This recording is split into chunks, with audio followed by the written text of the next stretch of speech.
Okay, is there anyone who would like to do the recap from last time? Any volunteers? No. Okay, so there's a no. Victor would like to do it.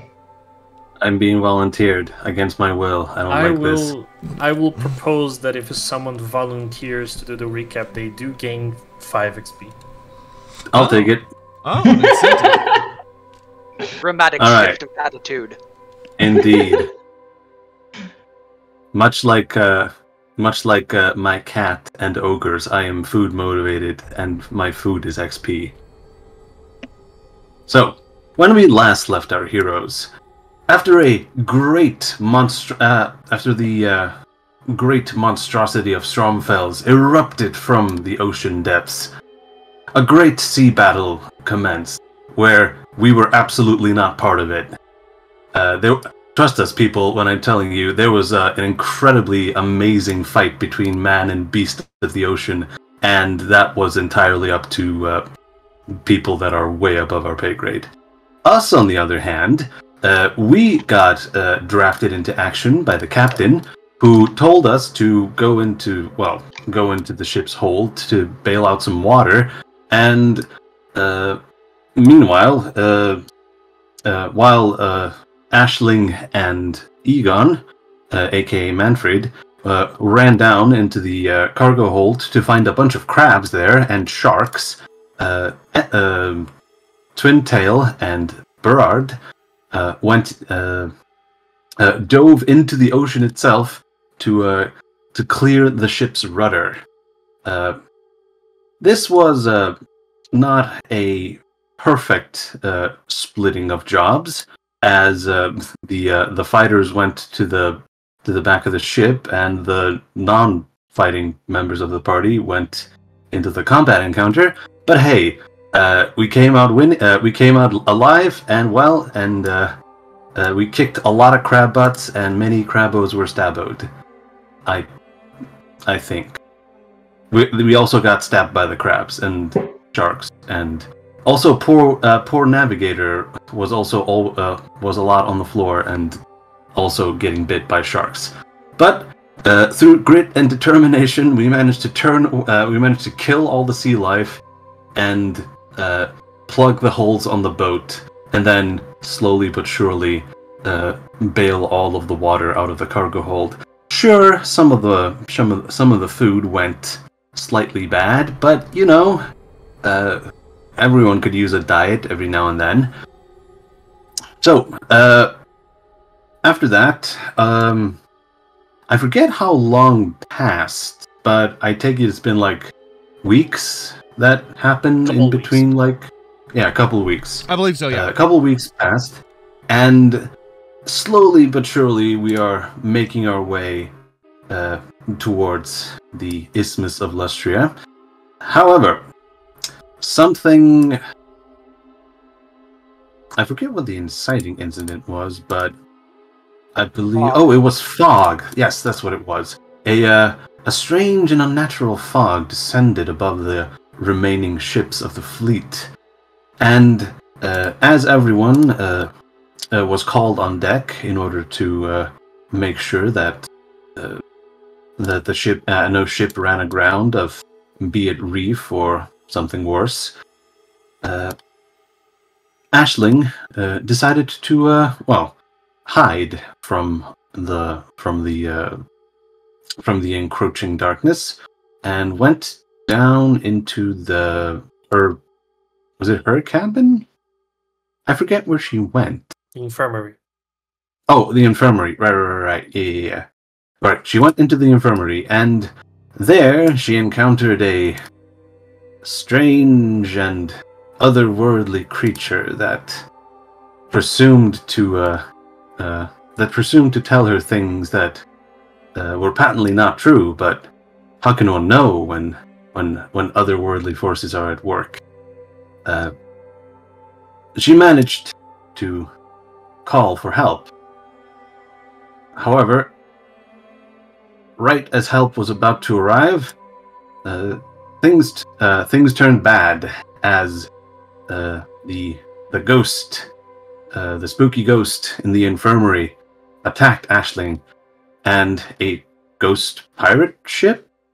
I don't remember if it was specified being a ghost pirate ship, but a pirate ship definitely was spotted on the through the foggy haze. I believe it was a ghost ship. Yeah. Or some kind of spooky ship. Pirate ship. I definitely remember pirates being mentioned. Never mind. I may be. We'll go with spooky pirate ship. Yeah, a spooky pirate ship. There we go. Whether it is ghostly or not, tune in to find out on the next exciting episode of Lustria Adventure. I don't actually know if this campaign has an official overarching name. The working name currently is Lustria in Peril. That is also the working title of the book itself, but that's just me. Well, they ended up with just Lustria, so... Yes, so there you go. Original title, don't steal. For you. They didn't trademark it, so that's their problem. There you go. Lustria for you. As we pick up, we're going to deal with the outside first, and then we'll go to the inside. So a couple of questions just before we begin. Berard and Alexis are going to be... Berard and Aisling are going to be down in the cargo deck on the infirmary. But in regards to Tehetakai and Egon, on this moment where you're in the lookout because of this fog, where would you be in the ship? Egon would definitely be on the prow observation post. He is not insane enough to attempt the crow's nest. Okay. I think Tehetakai probably would not be up in the crow's nest at this particular time, especially once the fog started rolling in. I think he would suspect that something was up, and would be down more on one of the next to one of the sides, like maybe around the prow or something. Mm-hmm. And I just want to give a reminder, which I will at the start of every session, that I do have 6th Sense now. Hey. Correct.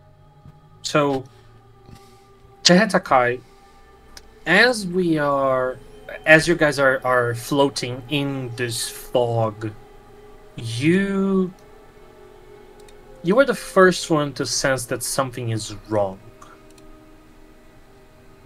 There is a sense of not of an incoming attack, but of a weight in the wind that kind of like shifts as you go. As the ship is cruising. Sorry, it's cruising. It is very slow. Most of the sails are like raised to a point to allow you guys to traverse the fog without running full speed into a stone or something, into a rock. And I believe it could be something like a couple of your scales on your back start kind of like rising and becoming rigid. And after a while of this happening, you kind of like looking around.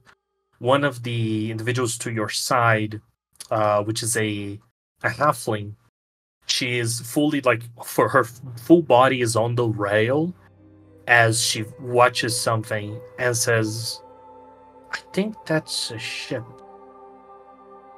Her eyes widen. She says, "Black deck and black sails.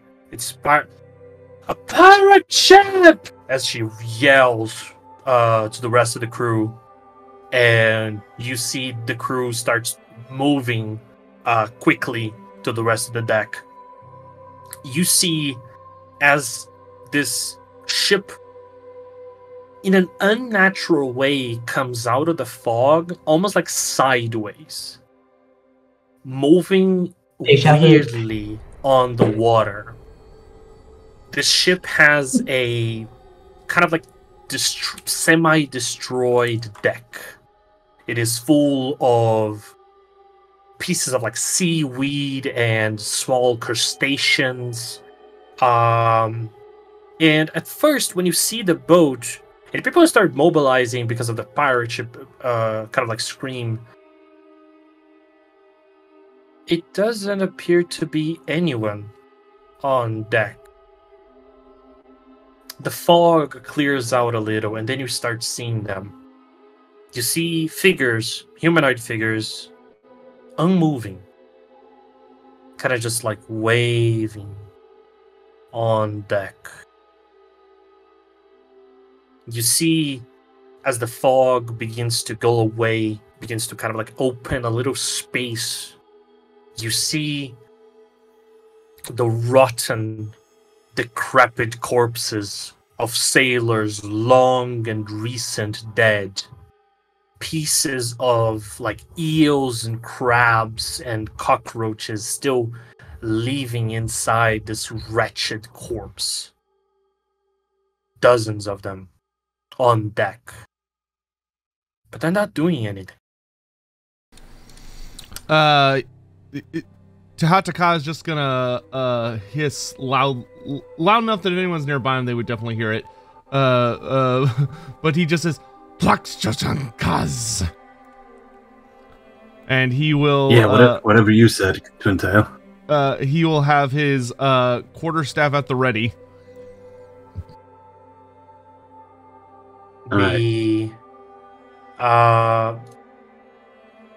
Aegon, do you want to do something?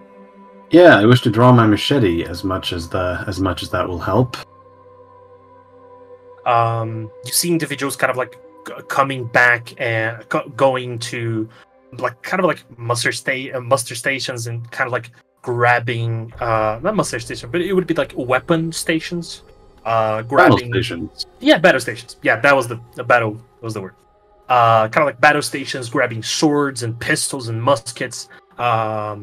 Going to the cannons, and you see the gunner dwarf from the ship is Viggih, already starts kind of like putting cannonballs and gunpowder before the captain says, "Load the cannons and weapons, but don't shoot yet."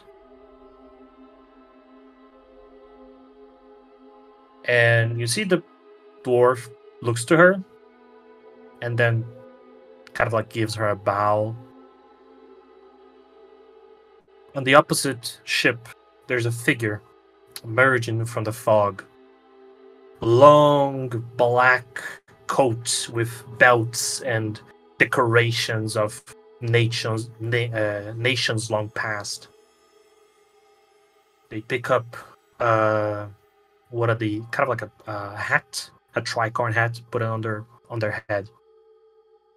As a captain, we are not pirates, merely privateers for the Arch Commodore. Please, do not shoot us. We have come simply to take note of your presence.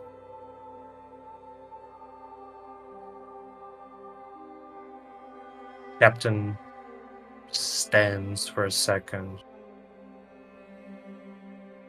And you see as she kind of like considers the words downstairs, Ashley, if you don't mind, could you do me a dodge test? It's gonna be average dodge test. Okay. I am curious, where are the other ships while this is happening? Because of the fog, you don't have any. You don't have a good line of sight to any of them, and because the fog muffles the sound, you also can't hear them. Dodge. So Ashley, in front of you, coming from this like shape shifting from the shadow, you see this wretched, ghostly figure that tries to like kind of like grasp you from your neck, but by your neck, but fail. Victor, your character's in the room with me, right? No, it's Berard.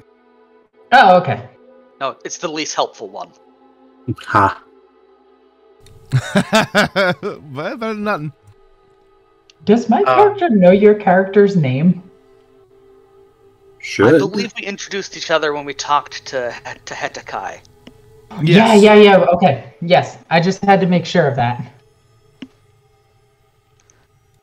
I'm just gonna shout to you, Bernard, help! Boytol, what was that hand through the window? Spooky Let me ghost! know when I need to like start panicking from ghosts. The full figure emerges, like passing through the wall, and kind of like gives both of you screech. I'm sorry, we have been spending weeks at sea together. I would know your character. Statistically, you would. You see, as the form emerges, kind of like passing through the wall, she looks to both of you and says, "You are not it."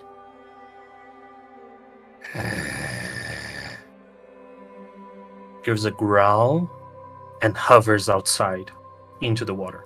Right then, you could leave. Goodbye. And he starts making his way. And through the window, by the way, because you do see there are 2 windows in the infirmary, you would see this giant ship that is right next to you. And you see also the bells ringing from up deck, and people kind of like the stomping of feet as people are moving around the ship to battle stations.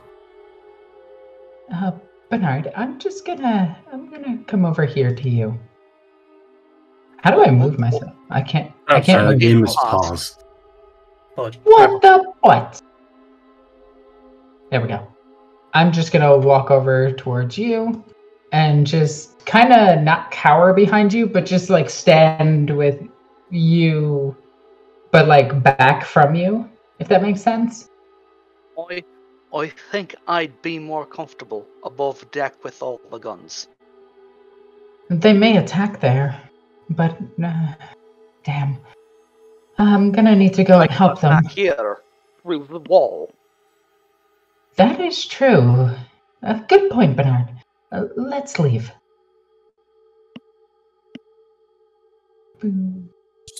You start making your way up deck. Mm-hmm. I'll let you move the tokens as I described. On the forecastle, which is like the toppest, the most, the highest place on the ship, aside from the crow's nest, you see you see one of the captain. She yells at the pirate. Well, if you wish to parlay, I have no problem with it. And she starts making their way. She starts making her way to you. Tehatakai's crest is gonna kind of flare up as he puts together what she said, and he's going to hiss loudly in disapproval as his tail sort of thrashes against the deck with a loud thump. Yeah. Bernard, wait up. The creature on the other side, kind of this captain of this crew. She says, "Would you like to come aboard, Captain, or would you like me to come aboard? I can do either way." And you see the captain of your ship, Captain Vanda. She gets closer to you, Tahatakai. Kind of like signals to the navigator and you, Egon, who are close. And she whispers to you, Tahatakai, "Have you dealt with these people?" Tahatakai kind of will he only nods his head a little bit and says, "They from," and he kind of fumbles for the word a bit before coming to say, "Vampires, vampire coast, far to south, no trust." Are they open to talks, or is this a trap? Always trap. Only care for more dead. She nods. Says, I believe at the current moment, I have no option but to agree with their captain to parley, but I will go to their ship. As much as a skink can give side-eye, Tehetaka gives side-eye. Wait, Look. isn't he all side-eye? That's what I mean.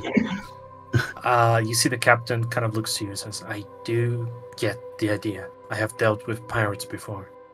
But this is a pirate that may be too strong for us, and they have 4 cannons at the ready right to the side of our ship. May Tepok guide you. The captain kind of like gives you a slight smile and says, I was hoping you would come with me, actually.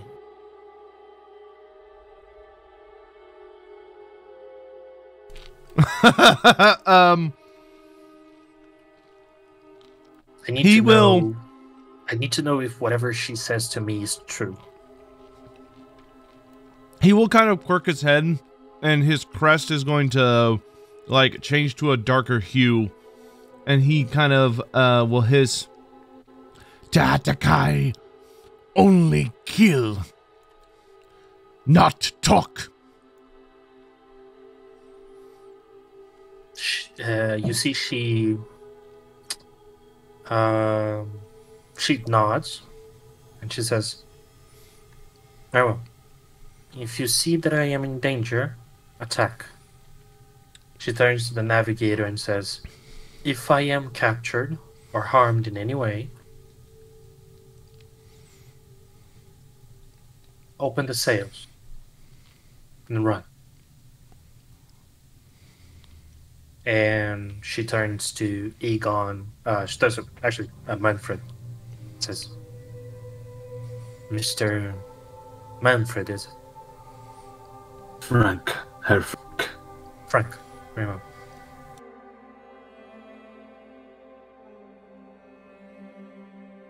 He's away. We have deployed.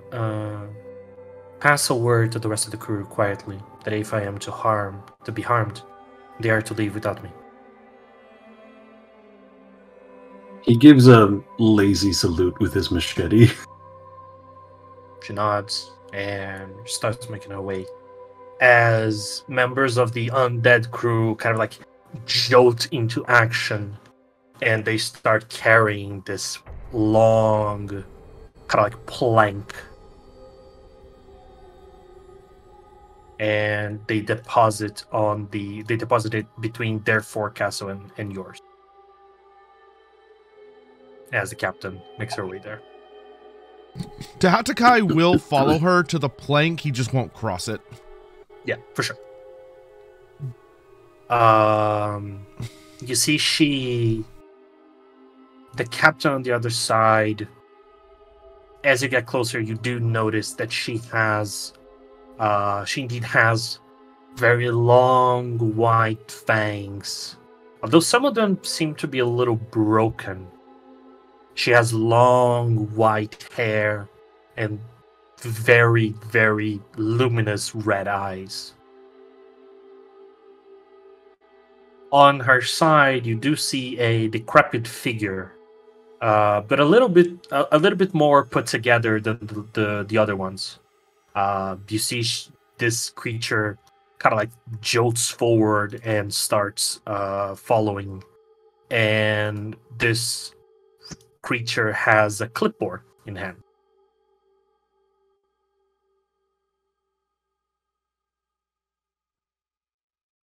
The captains meet at this board, and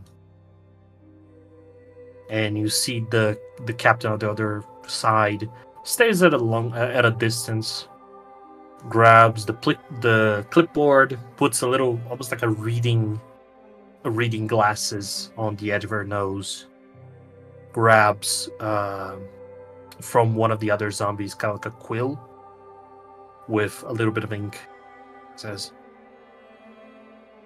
let me be the first one to welcome you to the lands and sea of the Arch Commodore. May you please inform me the reason for your visit? The captain Oh god, it's vampire customs. stays a second and says,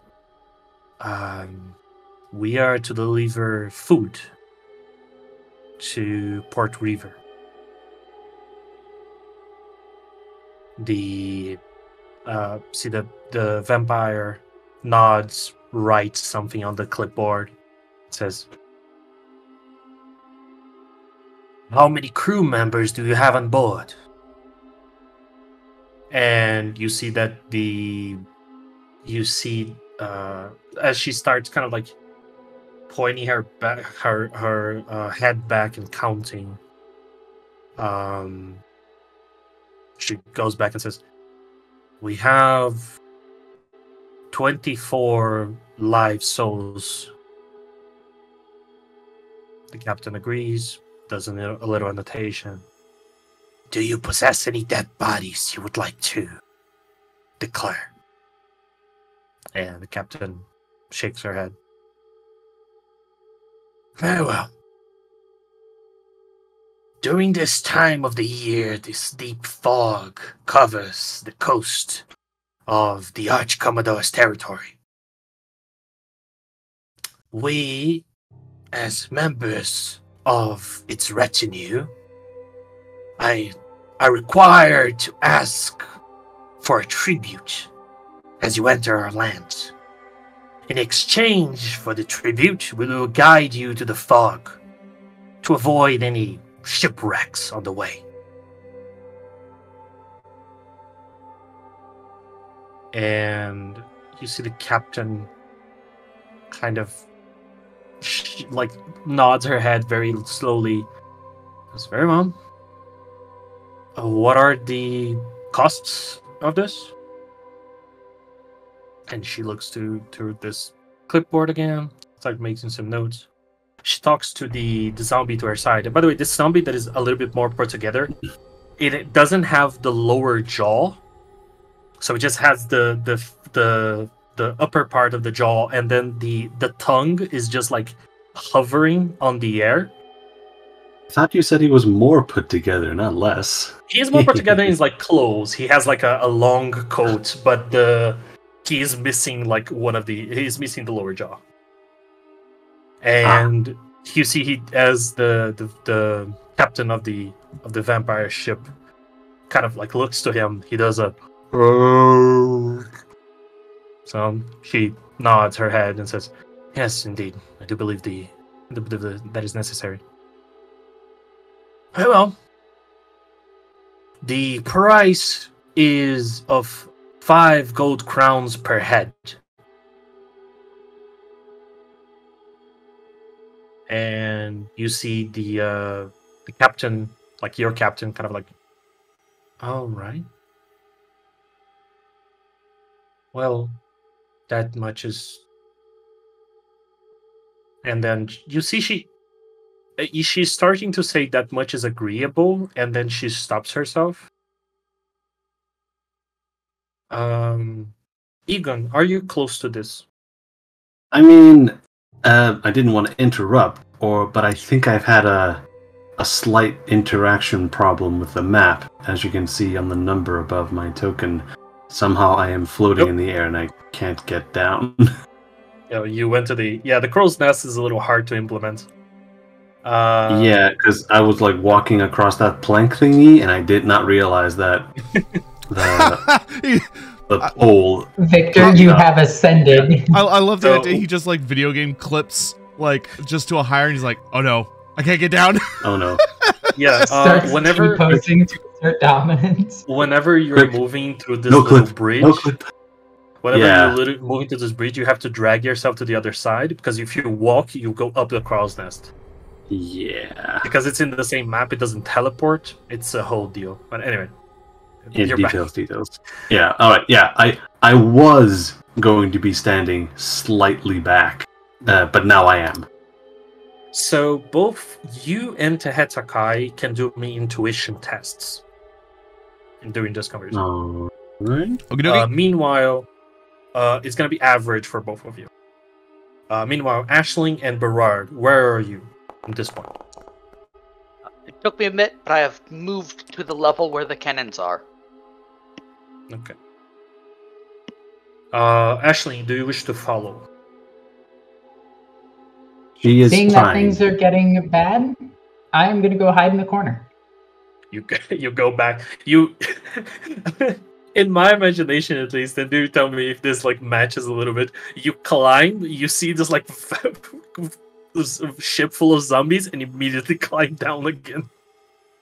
No, it's kind of like okay, this is a really obscure reference, but do you remember that scene in Godzilla 1998, the Zilla movie, where they open the door and see all the baby Zillas, and then they just close the door? It's what I fondly refer to as the nope maneuver. Yeah. Yep. For sure. Also, if anyone in the chat gets that, you're a hero and a scholar. I love that movie. It's a great movie. May not be a good Godzilla movie, but it's a great movie. It's a great giant cat iguana movie. So, Berard, you do see that the captain of your ship is talking like up and on the diagonal. You can see her talking on kind of like a plank to the other captain of the ship, which, as you can see, plank, if you will, wears this like long cloak and a tricorn hat, and has like a pale skin and very, very shiny red eyes.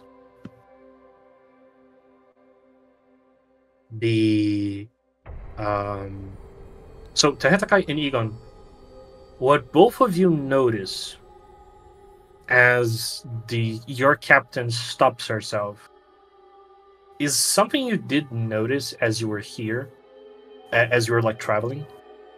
Each ship has a different has different things that they are carrying. Yours is food. Right? Right. Which means you don't have money on you.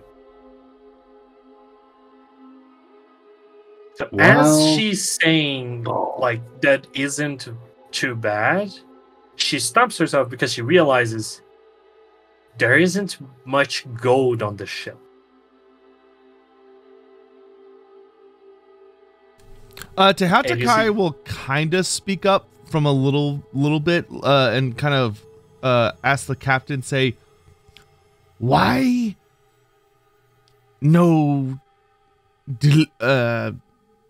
negotiate with all ships, only our ship? You see the captain. Did you ask this to your captain or the vampire captain? Tehetakai was asking his captain because I think he would refuse to address the vampire other than to throw something at it. You see that your captain, Captain Vanda, does kind of like look to this as like changing subject and says, "Yes, indeed.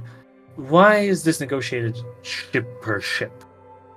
And you see the vampire kind of like looks, like gives you an eye, and then looks back to the captain and says, "Well, you see,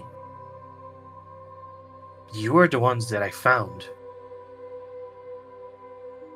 And Egon butts in and says, "The lead ship has all the money."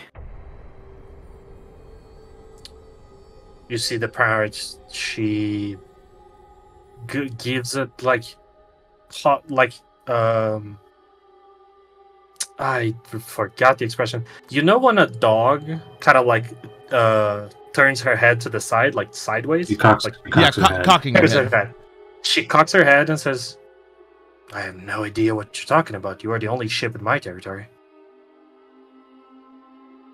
Captain, we may be lost.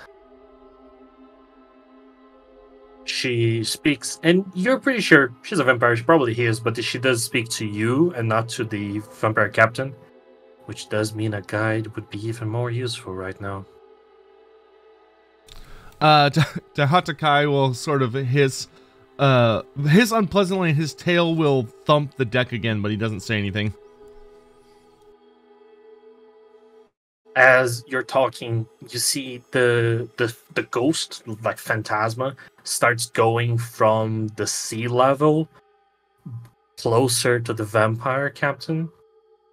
And you see as she comes close, she whispers something on the vampire's ears.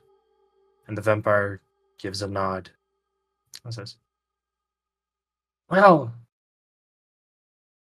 I am not one. Huh, who am I kidding? I am one to accept bribery. But I do not think that your ship has anything of value for me. Except..." And she looks at the ghost, and the ghost kind of like gives a nod. "It seems that there is a witch in your ship." The captain of your ship kind of like shakes her head and says, "I would never allow a witch to board my ship. This is..." And the vampire kind of like, "Oh, it is a good thing that they did. I will make you an offering. Leave the witch with me. Hand her over, and I will consider your debt paid."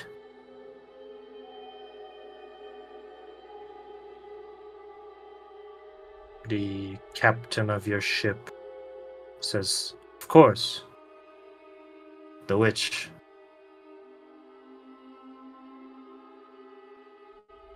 Would I be allowed to deliver that with my crew members?" And you see the pirate, the vampire pirate, kind of just shakes her hand and says, "Be my guest."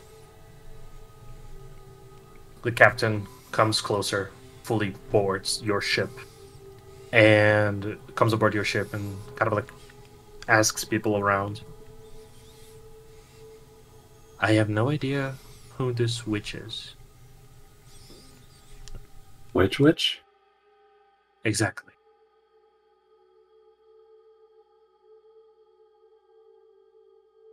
She is referring to the fact that we have a witch on board, which I do not know if if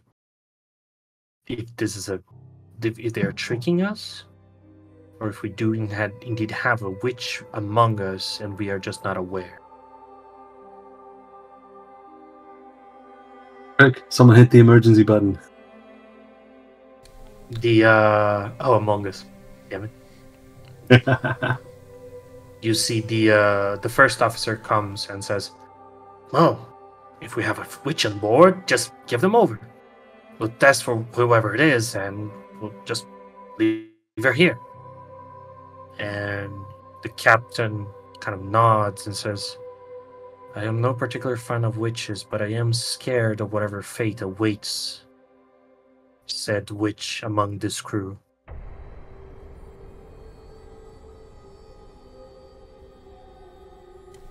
How find witch?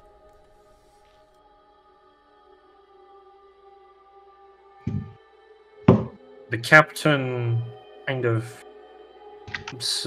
like nods to what you said and says, "We don't have any ways of knowing who is a witch among us." God damn it, Among Us. Who is the witch here in this crew? But if they have a way of identifying that there is a witch aboard, they might be able to identify the person who is the witch itself. But I think the problem lies elsewhere. Whoever this individual is, it is a member of our crew. And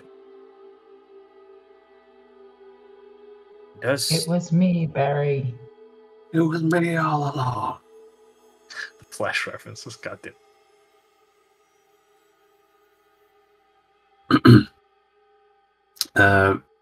Egon has a terrifying suspicion because he has seen Aisling perform what may as well be described as magic. So, but he's not going to say anything because that would be unthinkable. Ethan, make an intelligence check if you'd be so kind. All right. Make it average. Average. Tehetakai, as the Tehetakai and Egon, Hey. as she's kind of looking to you, she says, I think my main problem with this situation is that leaving a member of our crew here, regardless if they are a witch or not, the judgment for whatever crimes they have committed for being a witch is not ours to deliver. And I can imagine that being left with this undead crew is not going to be a good destiny, whoever it is. Tactica will sort of glare back towards the pirate ship and say, Tlaxqua, not part of great plan. No trust. You think even if we deliver the person, they will still not... All dead desire more dead. They lead to death. Then why not attack us? If they can navigate this fog and we can't, they could have attacked us by surprise. We would be all dead by now. He will just sort of shake his head and say, Tataka, no understand Plaxqua. Only no threat.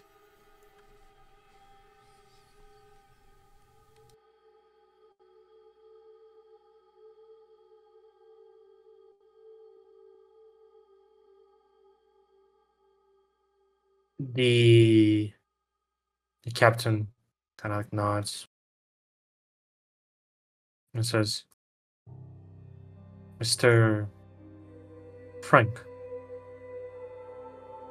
Yes. What is your Manfred opinion on Frank, aka Egon Hoffmeister, is very. He looks very distracted right about now because his previous revelation regarding Aisling and the magical things that she can do also just manifested into another terrible thought related to it, and he is actually going to step closer to the captain and in a whispered tone that only the first officer and Tehetakai might even have a chance of hearing, he says, Captain, it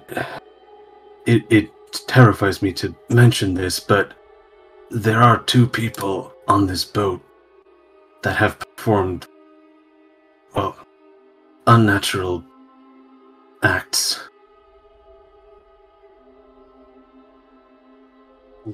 Who are they? Well, the first one is Aisling, but her power comes from the goddess, and by extension, the navigator Wilgren. He also can do things, but these things aren't magic. They're interventions by the gods, by Shali and Manan. So, is this who the dead are referring to?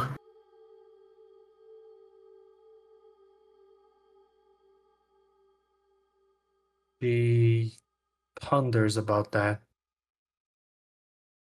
and she says,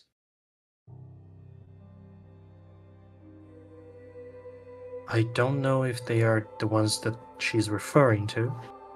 She'll refer to a witch and not multiple. So, I'm not sure about that. But it might be enough of an offering that they would leave us alone.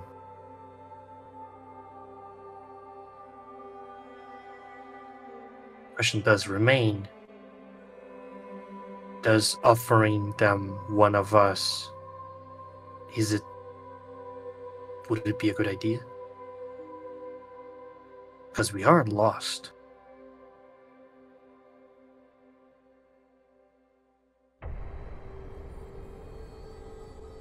I don't think so. I don't think they're going to let us leave. I think that thing, he nods over to the vampire. I think that thing is just playing with us. Like a cat playing with its food before chomping down on it. We could set up an ambush, buy us some time, and then, right as we're about to hand it over, well, we could strike.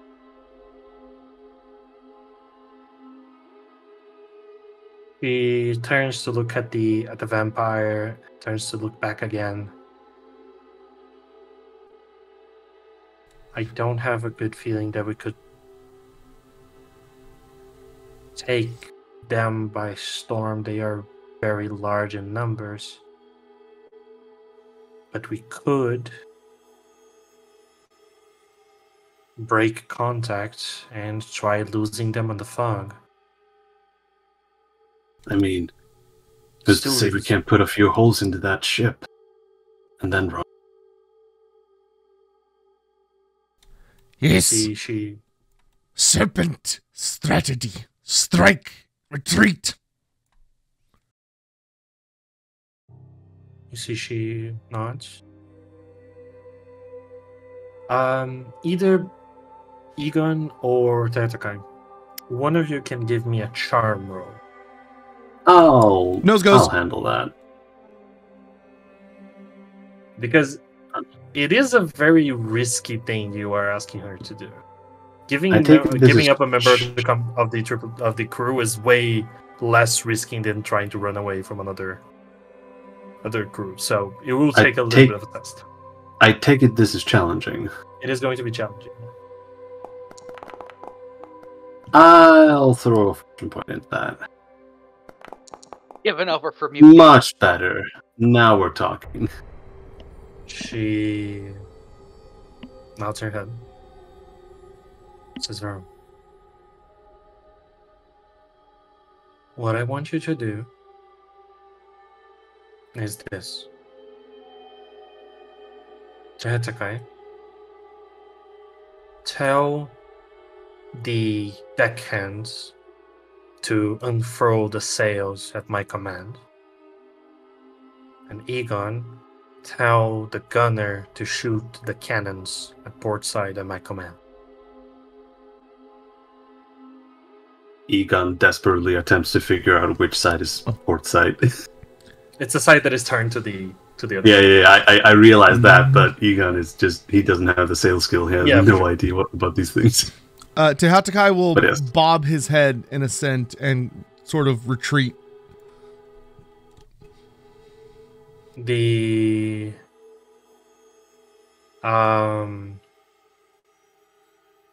captain, so I am going to need stealth rolls from both of you. Oh boy. Does the fog help? The fog is going to make this possible. Alright. I am going to say average for both of you as you are not in combat. Well, in that case, I have to roll my agility because I don't have stealth. Yeah. I'm good. Yeah. The captain goes to the... Hey, I'm better. The captain goes to the pirate captain and says, of course, we would very much appreciate your help in getting out of this situation. And therefore, we will deliver you the witch for you to do whatever you wish. The pirate captain kind of gives her a nod. Says, very well. And after a while, she asks for... she has to speak with both. She's actually... Ashley, are you going to hide or are you going to just like stay out of the situation? Okay, so I'm wandering around, just trying to open doors and have a hiding spot ready. Okay. So for whenever combat happens, or for like you're hiding, are you hiding from your crew members? If something spooky happens, I'm gonna close the door. Could you make me a stealth check, please?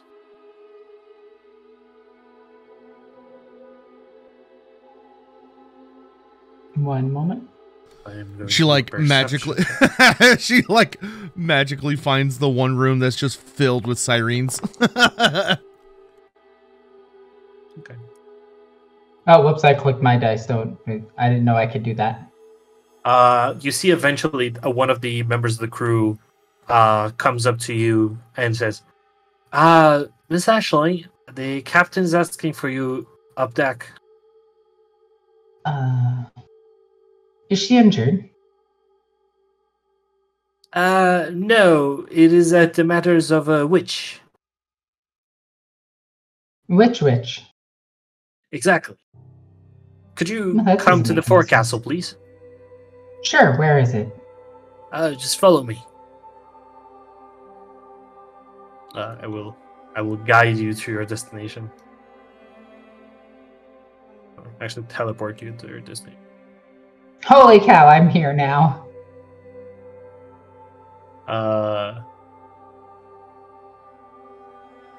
You see the captain turns to you, Aisling, and to the navigator, and says, "The captain of the opposing ship has asked for a witch that is member of this of this crew.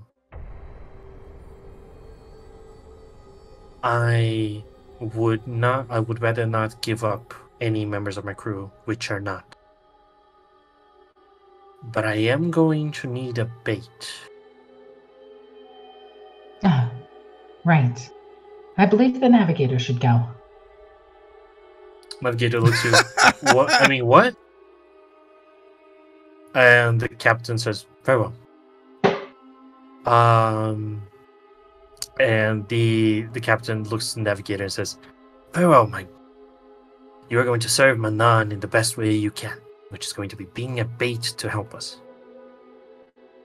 Navigator looks, "Very well, I guess." And he walks on the plank. To be fair, if something goes wrong, he can actually like surf on water. I would just die. Hopefully quick enough. The captain and the navigator start making their way to the plank. I'm going to take a step back. Egon, Mm-hmm. you make your way to the gunner. Yes, I find the master gunner, aka Mr. Herr Brightbelly, and I whisper him the given instructions from Captain Wanda. He slowly nods and he starts making signs to the other side of the crew, and you see some of the individuals who are on deck. I was very curious why the surgeon was manning one of the cannons, but I take it that was an oversight. No, the surgeon was not manning the guns. It was the position of lookouts as they were looking into the fog. Ah, right. Because there wasn't enough space for everyone in the forecastle, so some people were here. Look, it's just preventative medicine.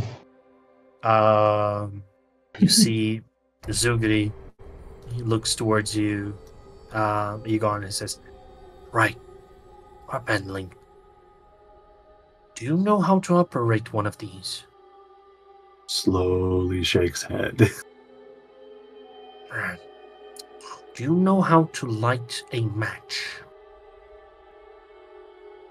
Egon produces his own match. Well, it is a bigger larger than that one, but it is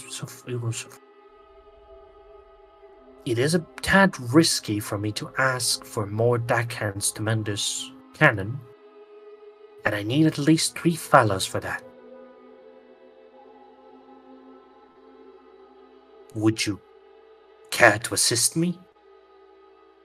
You need only Yes. to light this giant match. As he gives you this like very light, very long lighting stick. Comically large match. It's almost like a comically large match. Yeah, it's like a Yeah. piece of steel with some kind of a chemical on the edge of it that kind of lights up.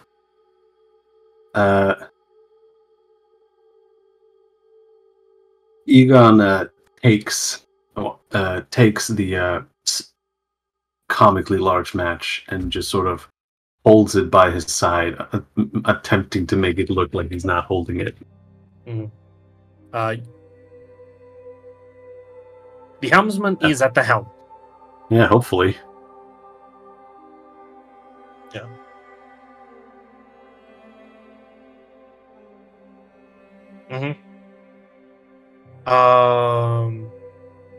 Okay. What do you say to her?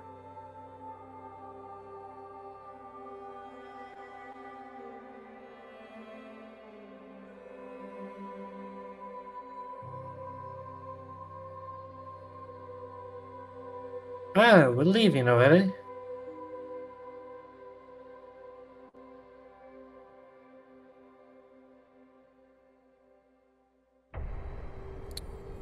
You see she nods slowly, and she says, "All right, little fella, I am going to need your help. I cannot raise the sails from here.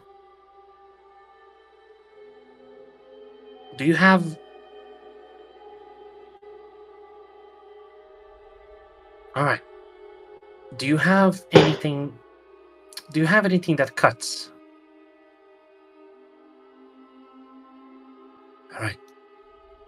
On the main mast, which is the one with the crow's Oh, nest. I just realized I was muted on OBS. But anyway, yes. On the large, yeah, you were muted.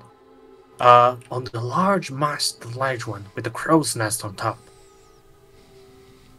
you are going to see a very large knot. Now, never do this, except at this exact moment. But I want you to go there, and whenever the order is given, cut the large knot. He will nod and say, Datakai will cut knot. Be ready to sail quick. And he will make his way there. And as she looks to the outside, which is like complete fog, she says, "Make a prayer to your gods, meanwhile. It's going to be a bumpy one." Sotek approves of strategy. Will work.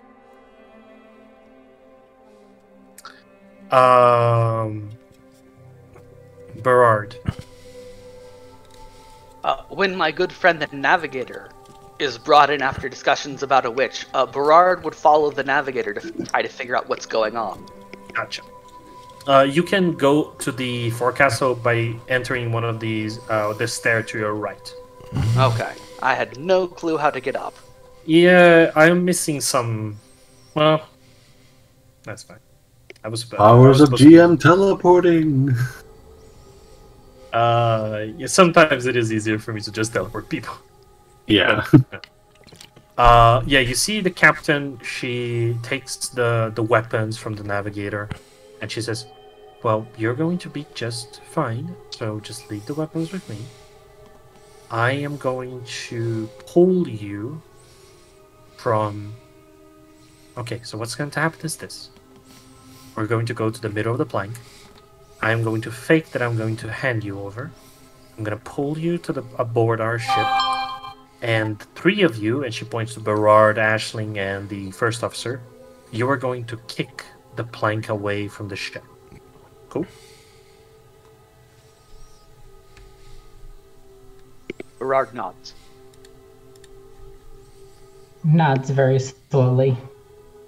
You see the rest of the deckhands who have received their orders from the Hetakai and etc.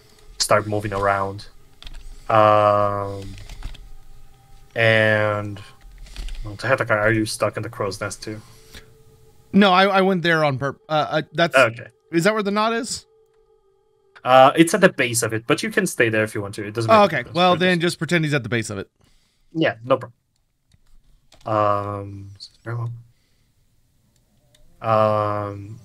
So what I'm going to need is I'm going to need a test from each of you based on the.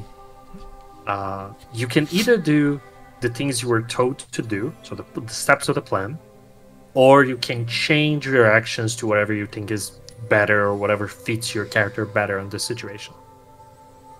Okay, so I pull out my gun. I'm joking. So per orders, Berard and Aisling are going to need to succeed on a strength check alongside the first officer. Well, that's not happening. This is going to be a majority roll. What that means is that all of the success levels combined and then divided by 3 need to be a plus, need to be a positive. Is this a challenging test? It is going to be a challenging test. Well, let's go. That's I was about to say, Off to a why good start. even bother making this test? Because it's not going to happen unless the first officer is a god. So as I was saying, so as I was saying, these are your designated roles. If you wish to do something else that you would be like a little better than that, but that solves the same problem, I will also allow that. So if you have any other idea that what could be better, if you have any other solution to the problem, you could say that. You can do any other test. Allow you, because I do know that your strengths are not the best. So that's going to be those big brains. So I'll think about that. We're gonna do all the roles at the same time. I'm just explaining the roles meanwhile. Okay. So Tatakai, in your case, the thing about you is you are going to have to deal damage. The rope is an object, and the rope needs to take 5 damage. Duly it has noted. a toughness of 2, so you're gonna need to deal at least 7 damage to be able to cut the rope fully. Okay? Got it. Again, for you, if you wish to untie the knot instead of cutting it, you can also do so. Or if you want to use any other skill. No, I'm gonna stab the shit out of it. Not. Yeah, I'm just saying, like, as the same thing for Berard and Aisling. If you have any other skill that you would like to use instead of like weapon skill or like attack, I'll also allow you. In the case of Egon, same thing. You are going to. So for this, you can either roll ballistic skill or outdoor survival, because you are manning this cannon. So it's going to be either the skill for manning the cannon or the skill for lighting up the like comically large match. Well, so I'm going to, but the same thing of like, if you have any other skill that you would like to do, I'll also allow it. At this point, also, if you wish to change positions with someone, if anyone wishes to change positions with someone else, you will also be able to do so. But the thing is, that is going to need a stealth roll, because you're trying not to be suspicious while doing this, because you're attempting to attack and then flee before they can react to you. Well, in that case, it is about as likely for me to sneak away as it is to just do my dang job. So I think I'm gonna have to try it. Oh boy. Tehataka is ready. Is mine challenging too? Everyone's role is going to be challenging. Alright. Unless there's some other factor. So yeah, you know what? I'll throw another fortune at that. Nope, never mind. Fail. So Aisling and Berard. What do you wish to do? Do you wish to keep your strength checks, or do you want to try something else?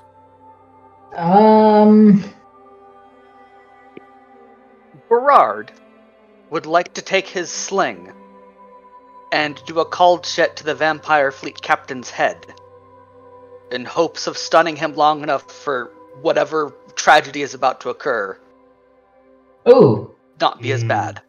Can I roll intuition to give us a plus 10 on the upcoming combat?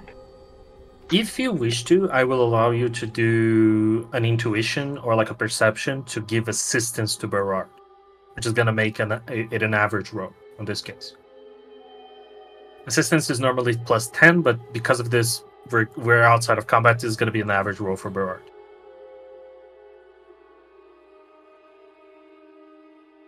Because like the failure in strength is not going to be unable to remove the plank. It's just going to be it takes too long to do so. Okay. So Berard, you're going to do the Berard, you're going to fire so a challenging roll. Okay, so Tehetakai, give me the attack with the dagger, and Berard, give me the attack to the vampire fleet captain. All right, dagger time. As we move into Why combat, do I not have permissions to use my macros? Fine, I'll do it manually. Fine, I'll do it myself. What is the difficulty to stab the knot? It's going to be average because average, it is okay. an inanimate object. It's inhabited. No. Hey, yeah, that's a crit. I crit that sucker. Okay. Here we go. Alright, so I'm only 6 yards away, which is a point-blank shot with my sling. And it's a challenging? Yeah, challenging plus whatever bonuses you gain because of the point blank. Oh boy. Woo! Oh, that is a hit and a half. Pop. And you did a cold shot to the head, right? Yes, so Okay. pummel goes off. Ah, it should only have been +6 then. Mm-hmm. Still, No, that is with... Oh, Oh, that yeah, +6. was Because the alt shot is a -20. Details. But yes, it's an opposed. roll your strength test, Make a strength opposing test. its endurance. hey chat, I'm can gonna y'all do- let me know I'm if gonna there's do like an I weird cannot any noise coming target. from my microphone? Oh, because I'm in the wrong thing. Oh wow! Let's do it. Because I'm gonna try and leave my high microphone not endurance. muted, but it Nope. may have Not weird even noises. close. The Holy crap! It is a success. Ah, look at that. well, yeah, okay. You pull Like that, you rotten bastard. Yeah, give me a description of what you do. You've successfully stunned the enemy captain. I take my sling out behind my It's back, picking up the breathing. slowly Jesus. fiddle with the stone, and as Ashling kind of distracts the captain, I bring it up and David and Goliath the vampire on its head, hoping it stumbles off the plank maybe. Right. Egon failed by 3, so let me just grab the sheet. Going to do a man the cannons test. Mercy.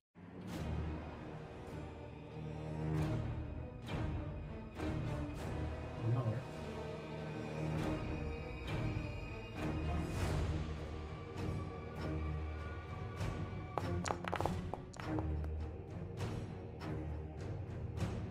+3, and then there's the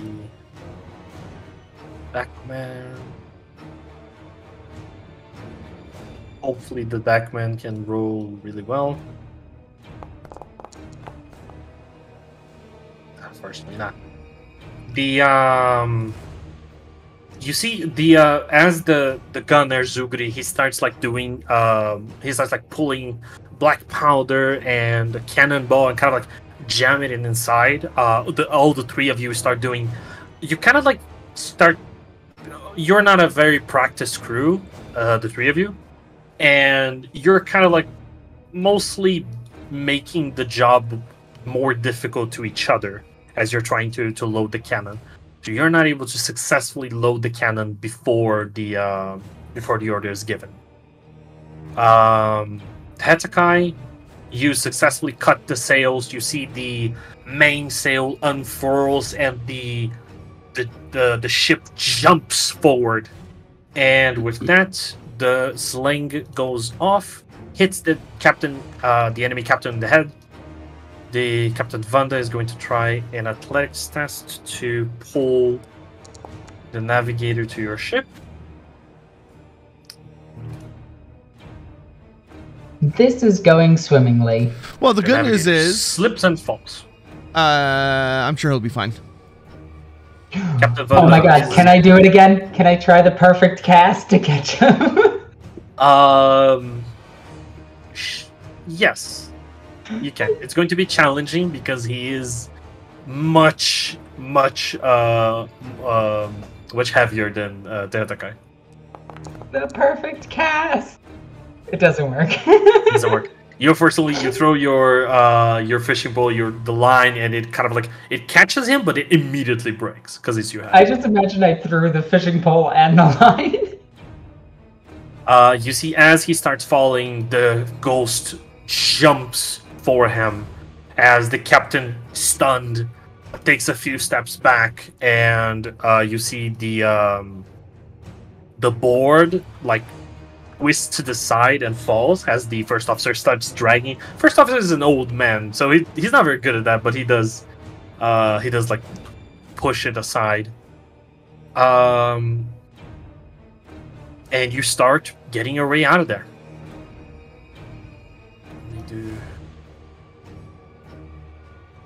So what we're going to do is you start going away. We're going to do a little boat handling check. None of you are unfortunately in the controls, but the boat is going to be handled anyway. Did everybody on the other boat just shift? The entire boat is because you are moving forward. What the heck? Yeah, I made the ship speed like tiles so I can move them around the map like in Roll20. All right. Makes sense.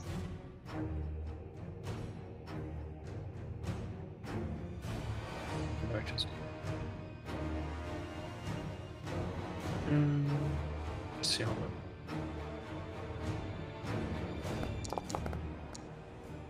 Everyone is rolling very poorly. All of you see as the ship jumps forward, you're not able to fire any of the cannons beforehand, and because the captain of the enemy ship is stunned, you start moving without being harassed in the first moment. You start picking up speed. You see the enemy captain as she steps back with her hand on her head, says, "Very well. I have tried to be reasonable, as the Arch Commodore has instructed, but clearly you do not wish to be welcome in his domain. Fine. I did not need your permission anyway." And she looks to the zombies. "Kill them all! Try to leave their bodies intact. Maybe get a new ship from this." And you see the zombies start moving to the cannons as the ships start parting ways. Are we going into like an initiative order? We are going into initiative. Nice. So I'm not gonna be containing. I'm not gonna put the members of the crew of your crew at least in the initiative, just because it's gonna be too much people. Barrage, Ashley. The only people of the crew that I'm going to put is Dagobert, because she's going to represent the ship. That works. And then the Hetakai. And then it's going to be the captain. Okay. Got it. How this encounter is going to work is this. No, the siren doesn't. The encounter is going to happen in this way. The this is going to be handled as a chase. However, differently than what usually would be happening, you are trying to escape the chase, not chase someone. Because of the thick fog that is here, the distance you need to beat is a 10. I am going to consider the distance between your ships right now is a 1. Because you're starting. You want to be as far away from the enemy ship as you can. On each round, at the beginning of the round, with the helmsman of the two captains will roll for each ship. Okay? Oh, rolling in. Whatever you do to impede the enemy ship is going to decrease the success level of their roll by 1. You need your helmsman to roll as many success levels as they can, and you need their ship to roll as little as they can. The difference from success levels needs to be an extended roll of 10. Okay? Alright. Sounds good. We're going by initiative, so you're going to be trying to go away. I am going to remove the enemy ship from the board, as they are not going to be I'm not going to be using them. If I can select damn thing.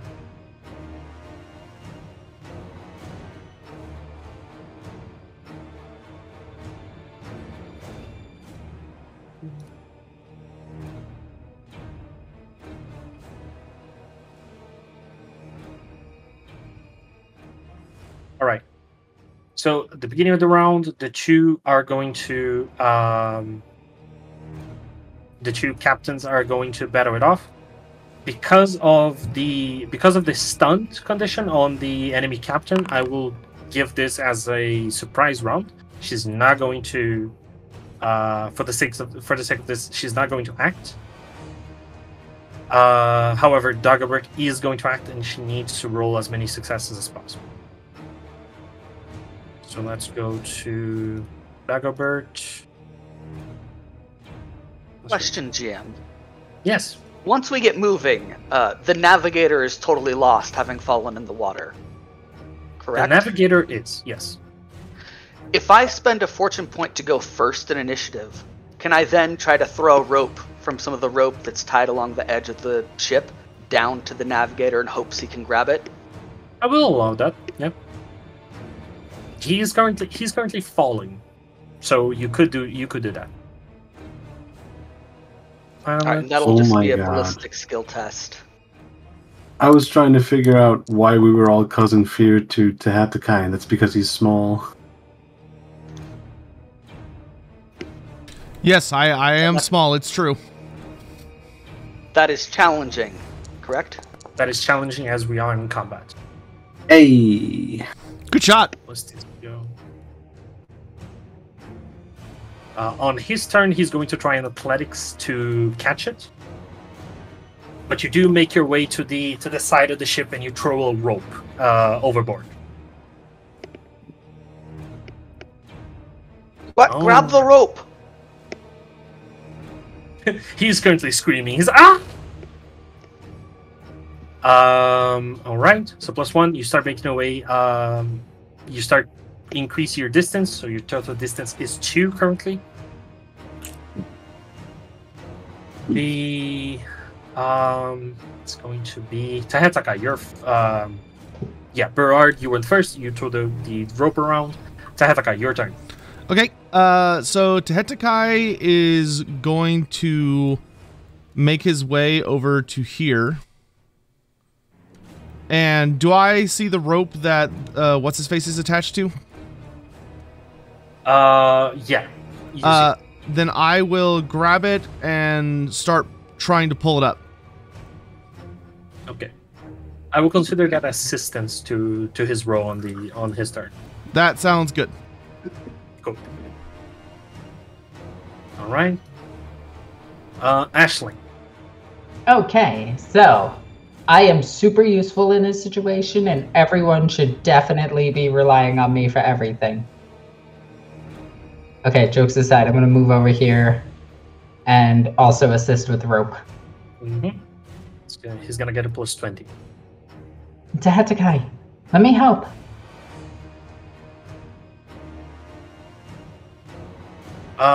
Egon. Yes. Your turn. Well,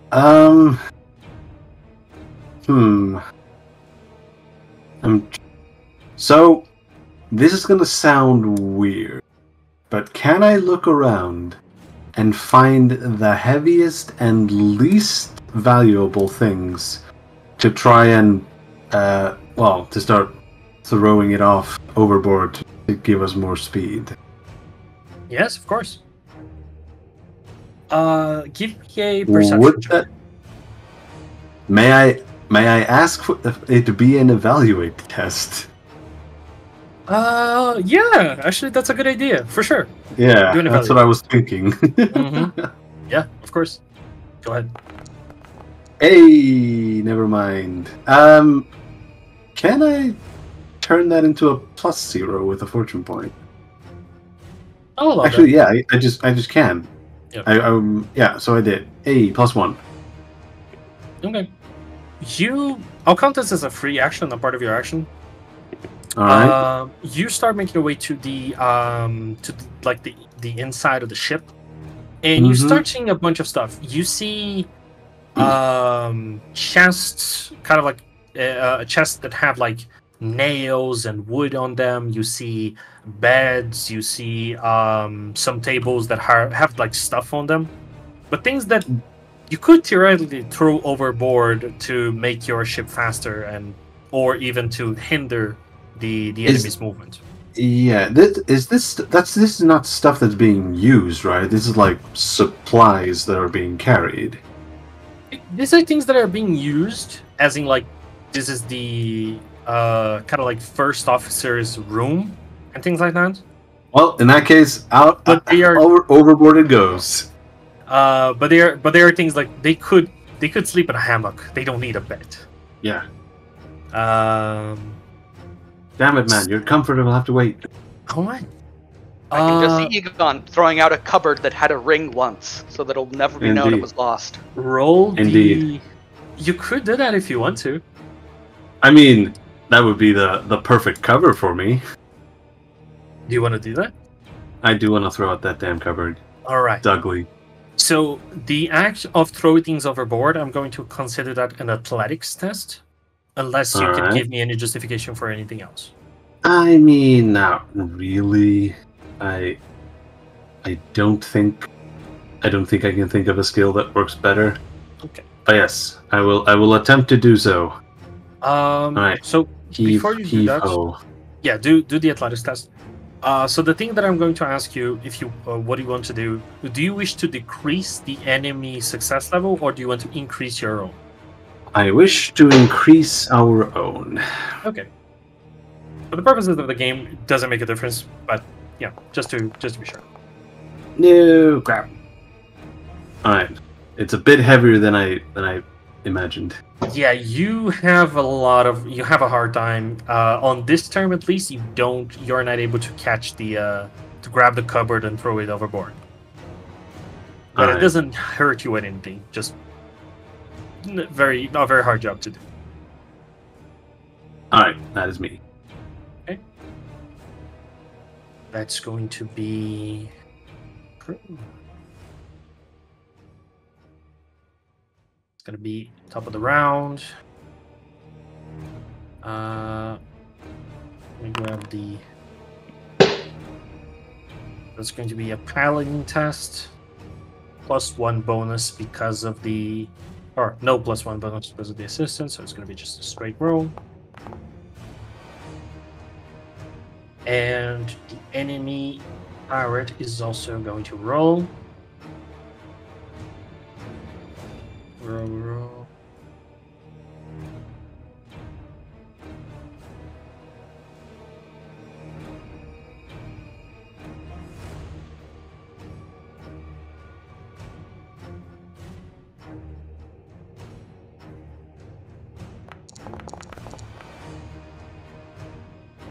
+1 and +2, so the distance increases to 3. You start making quick way, and you start to see the distance between the two ships getting larger and larger as you go away. But you do see that now the whole crew of the enemy ship starts like almost like waking up and getting up to try and do something about this.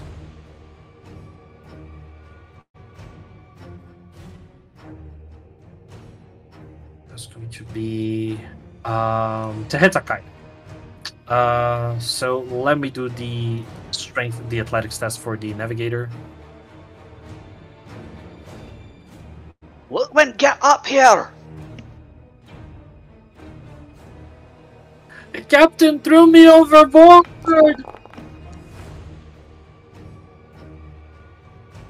Okay. He rises. Good roll, lad. He rises to the next deck. Start making his way through. He doesn't get to the top of the ship yet, but he is going. He is making progress. Next row, he's going to be able to reach the top of the ship. All right. Tehetakai is gonna look back towards Ashling and say, "You have pull."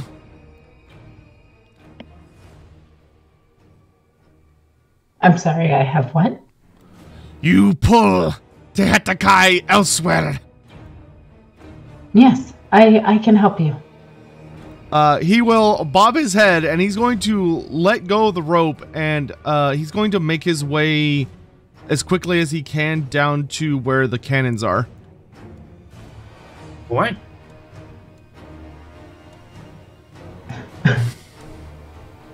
Tehetakai, please be careful. And he's going to kind of run up and say, "Why guns, not fire?" You see the members of the crew, they started to man the cannons, but they are having a difficult time doing that. Tehetakai will do whatever he can to assist them in firing it. All right, he's putting the guns into the game. Okay, so I will consider this as giving assistance. So let me grab another. You are in the wrong elevation. Cool. All right, Ashling, your turn. Okay, so I know this might be crazy, but I'm going to try to pull the rope in. Gotcha. So you're going to get +10 to him again. Yep. Because I'm not going to try to pull him in, I'm just giving him assistance. Berard. Berard assists Loot when getting on board before we get hit by cannons. +20. Egon. Yes. Your turn. Can I call out to someone to get someone to, help me? The members of the crew are mostly busy with their with whatever they need to do because they have to unfurl the sails and tie things around from one side to the other. It takes at least 10 people to man this ship properly. But you can call for the surgeon or like anyone that isn't like a member of the official crew that is just like helping. All right, I will call out. Hey, someone help me! This thing is heavy. Dead weight. Make me a luck check. So just roll a d100. Oop. That's probably no. You see as the surgeon comes to you, she says, "Well, I don't seem to have a job right now, but I can assist you." And then you hear the whistling. and you start hearing the whistling, and you start seeing the cannonballs hitting the water next to your ship. He turns to you and says, I do think that I'm going to have a job very soon, so I'll leave you to it, good boy. And starts making her way back to the infirmary. Rud. I can help! Boo! Never mind! It's basically like, there's no one wounded, someone gets wounded. Oh.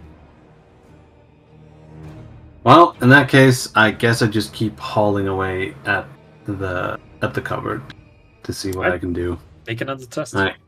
Get out of here, you dumb thing. No! Wow, I rolled the same thing twice in a row. That's a 1 in 10,000. That's impressive. That is impressive. You're trying your best, but it's very hard to haul these things. You don't even know how they got it here. It's like too big for the door. It's weird. Quick, someone help me squeeze this through the door. Little do we realize it's the other way. they actually built the ship around the cupboard. Indeed. Well, actually, the ships of this size, like the Carax, the walls are meant to be pulled up. I would like each of you to roll me a d10, please. Oh, that's actually kind of interesting. Wait, everyone or just him? Nope. Alright. Hello. I have no idea what we're aiming for, so... Disconnect. Am I rolling a d10? We have everyone but you rolling, so... Oh, there we go. Shit. Oh, that's a nice even spread. Yeah, I got a little of everything.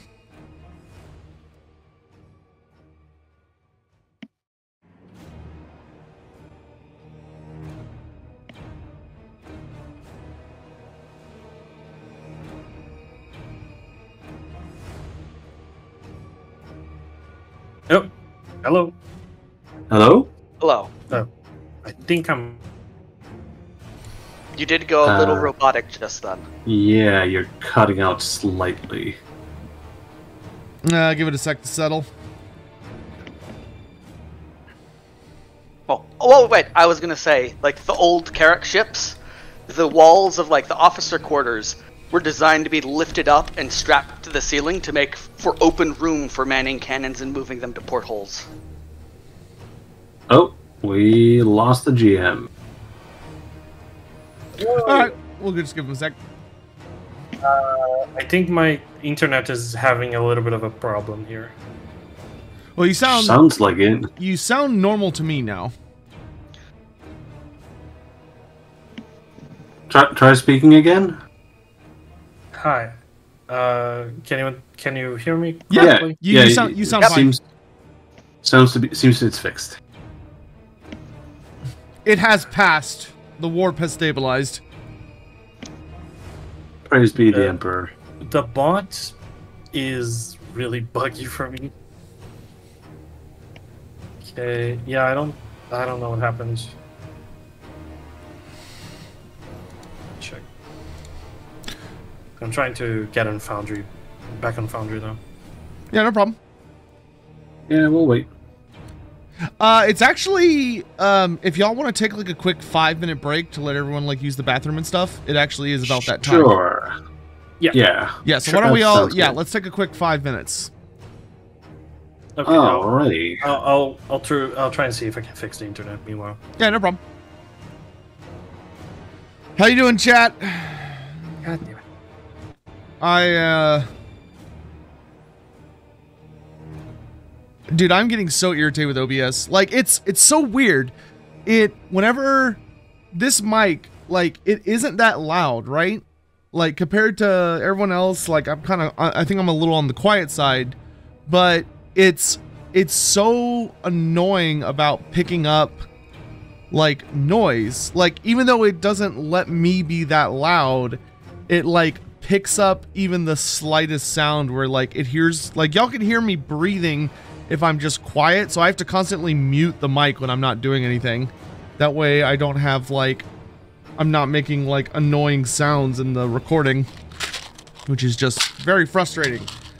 How can it pick up every single fucking micro sound in the room, yet make me way too quiet? So I have to turn up the gain, which just makes it this stupid microphone shit.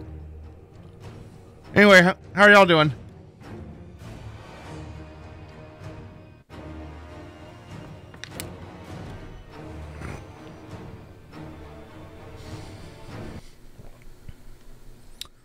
Oh, the music bot just died.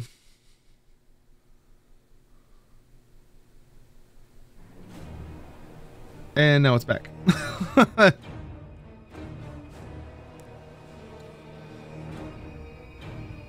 Doing good, having fun. Nice. May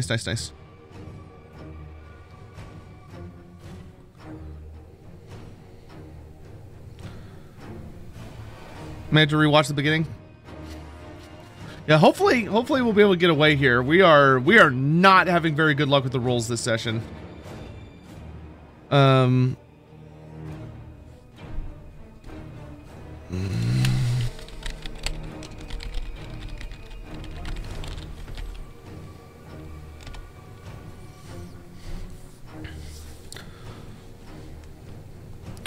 We've almost gotten like a 70 for like almost every check.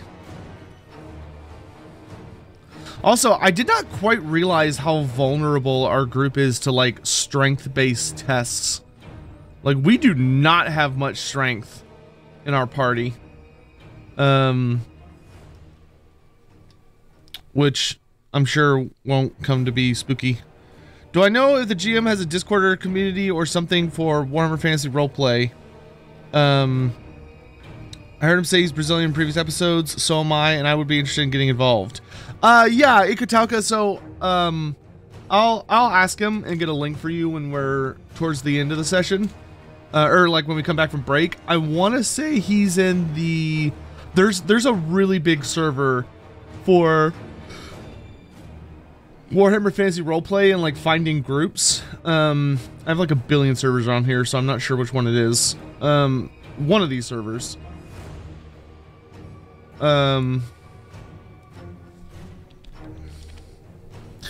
So I will get that info for you when we're back from break.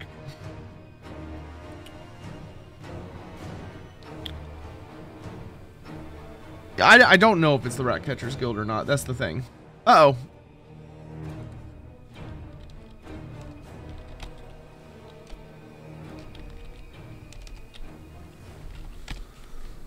That's fine.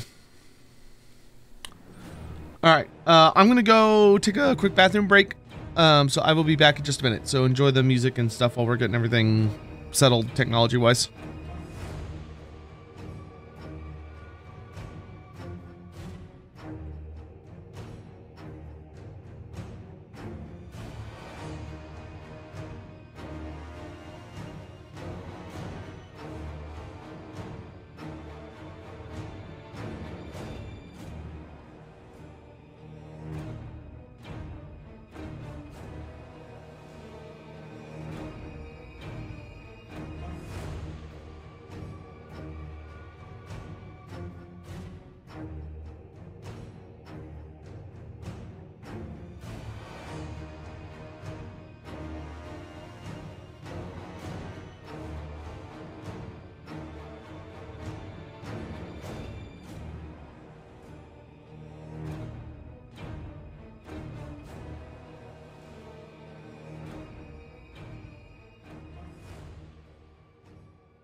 I am back.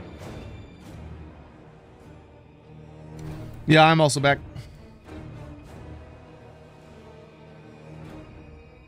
Welcome back.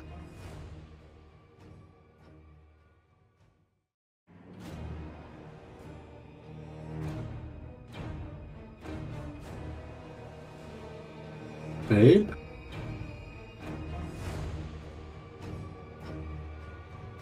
Yep. Mr. GM?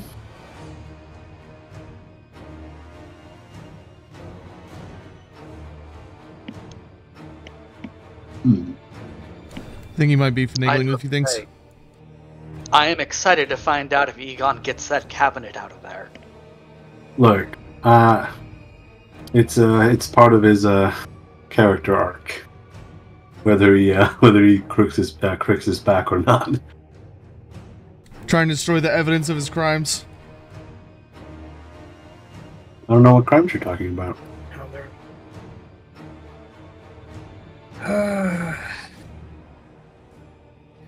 Things have not been good on the technical side. Still have not been able to log into Foundry. Oh boy, that's not great. Come on, man. Is it? Can you like open other things like a web browser?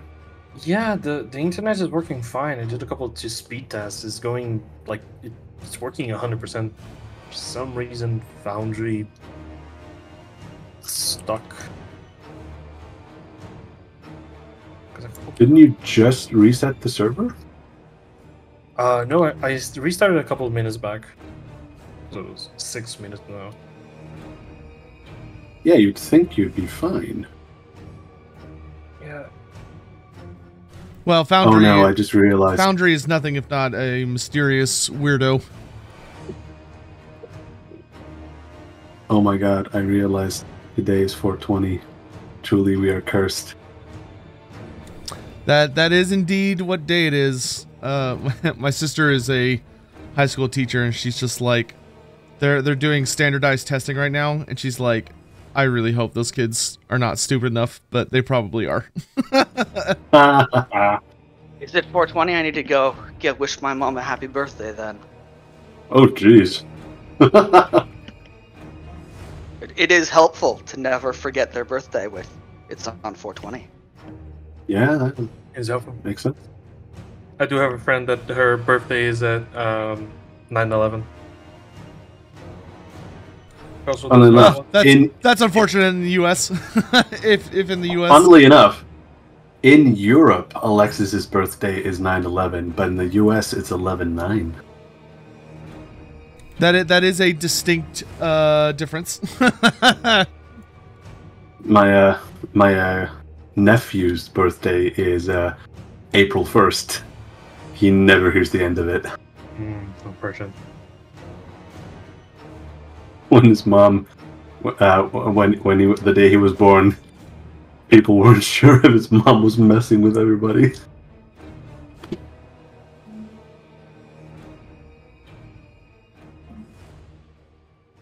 I arrived at the downloading world data, so we're making progress. Alright. Good. Getting a little bit better. So, what was the last thing you heard me say? Roll a d10. Yeah, you asked us to roll a d10. Okay. There were some other words afterwards, but nothing like pertinent to the game. Okay. I am now very curious what these D10s mean. I'm not gonna kill the suspense. It's gonna wait until my Foundry. Are you still loading? Mm-hmm. I think it's because I bad-mouthed Foundry. I said it was like mysterious and It's had like problems and such. talk shit, get You've been hit. cursed. Ah, yes, this is the find out portion of the show. Ah, finally. Hey. All right. Now I need each of you to roll me a d4. What are these heretical dice being brought in here? I wonder.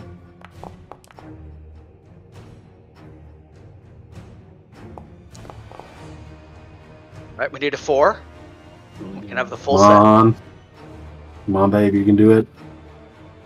I don't think you want actually rolling the. Wait, what am I doing? Roll a d4. A d4. Roll a d4, that's dangerous. You're Yeah. pointy. Got a 3. 3. Alright. So that's going to.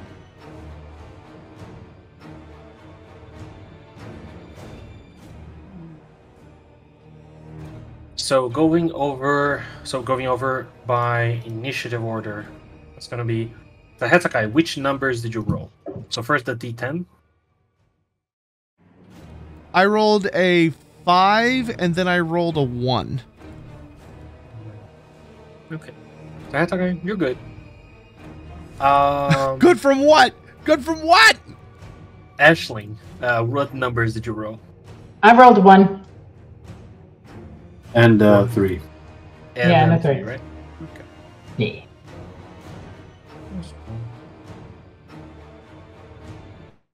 This guy's gonna be here.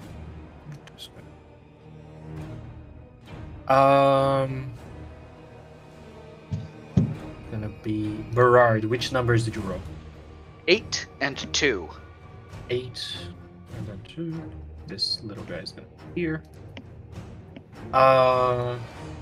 And Egon, what numbers did you roll? 2 and a 3. 2, that's here, and 3, that's here, and here. Cool.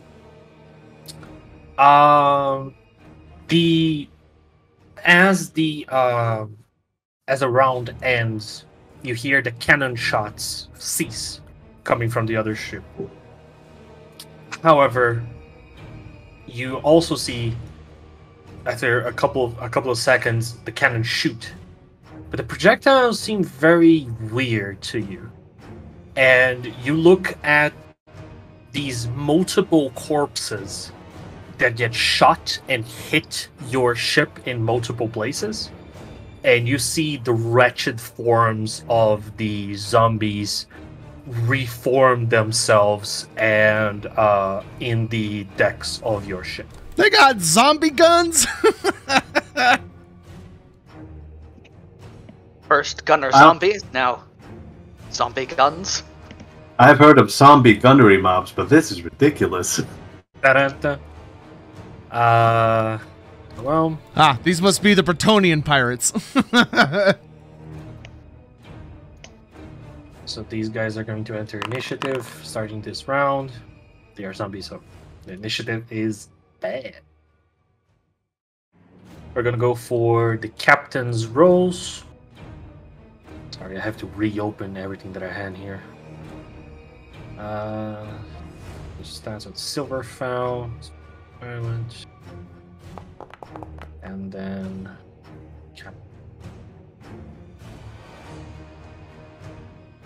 save. +2, +6.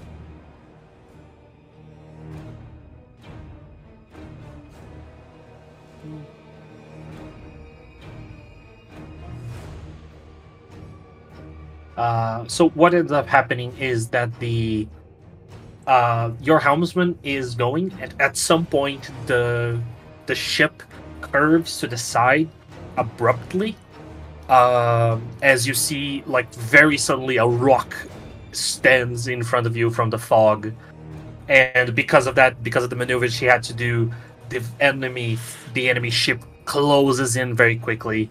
And instead of being like a shot from a distance, from far away, you see very close the ships, the guns fire these zombies at you as they hit the deck and kind of like reform in a Cricketan almost like a marionette without strings, as they kind of like break their bones in different ways and rise to fight you. So the distance currently now is 0. They have reached all of you. They are within reach for that. So that's going to be the gunner. The gunner is going to try and reload the gun for the ship. He has a lot of pluses for that, but it's a hard job. God damn. 5. So 5 out of 6 for the reload. That's a guy. Is that with the assist I was providing? Oh, you were providing. That is correct. Okay, it is. So that's a 6. Fire! That is a 6. Correct. Or do they have to wait until their next turn to fire?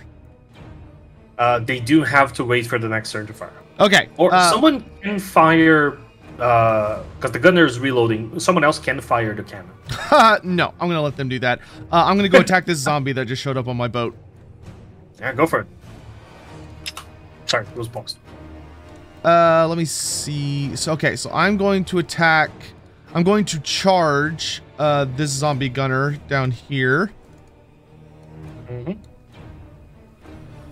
So I'm going to charge with my quarterstaff.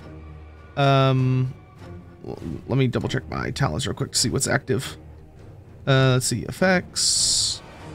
Okay, berserk charge should be active. Okay, so quarterstaff. I'm charging. There's no other benefits, right? Just charging? No, just charging. Woo! Nice. All right. The zombie is going to try and dodge. Not very good at that. No, he's not. Oh, he didn't do contested row. That'll you should be able to click to Hetekai like a back and forth 19 arrow. damage. Yeah. And then the zombie and it will make it. I'll make the roll again, but I count the same number. So it's gonna be. Just gonna change that. 84. Yeah, fully dead. Bonk. Would you like to describe your move for me? Yeah, Hetekai is basically going to slink across the deck at lightning speed as his crest flares all the way up. And he is hissing, finally able to give in to the bloodlust he's felt ever since he saw these. And he simply shouts, Bakar! And then he's going to leap up and bring his quarterstaff down and just obliterate its head. Yeah, it just crumbles. It's like, kind of like not only rotten flesh, but also has the effect of like seawater over the time. So it just like crumbles as you hit it. All right, very good. You want to do anything else? Nope. I've used my movement and my move. action, so I'm done. All right. So it's gonna be Ashling.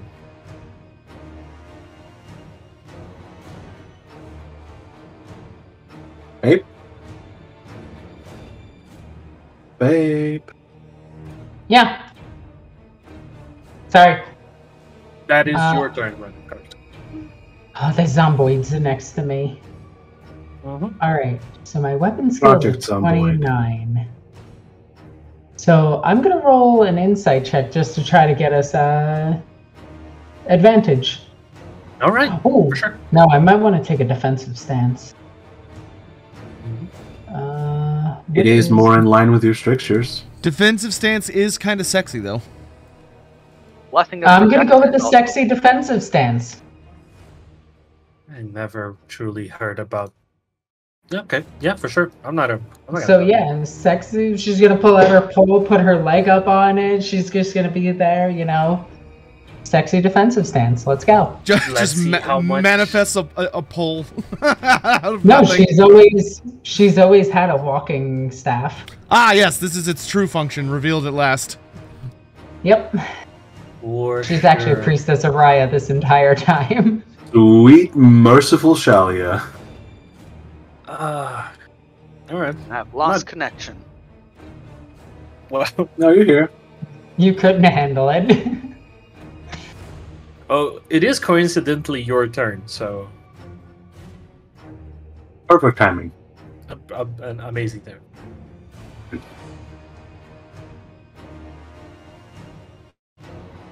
Okay.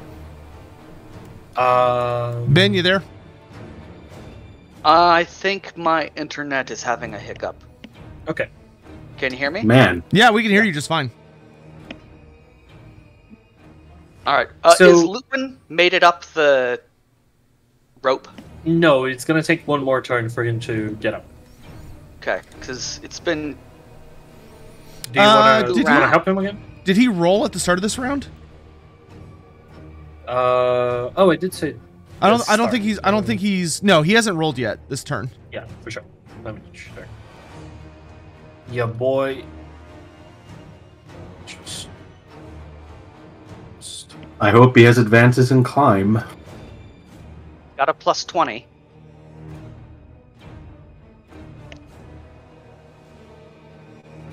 He does have advances in climb. Hey! My man. Funnily enough, he does have advances in climb. Well, not with that roll. Yeah, unfortunately, he as he's climbing, he slips as the water from the waves starts hitting the rope itself. He doesn't make any progress, but he doesn't lose any progress either. So it's just safe. So no, he doesn't. He's not unable to climb at this point. What do you wish to do? I'm gonna take my axe and attack the zombie deckhand threatening the sexy defensive person. Yeah. Does she count as engaged with him since she's defending against him? Or is she... I can't see up there, so I'm not sure how close everybody is. She would count as engaged with both of them. Nice! Both of these nuts. You know, just cause... Got him!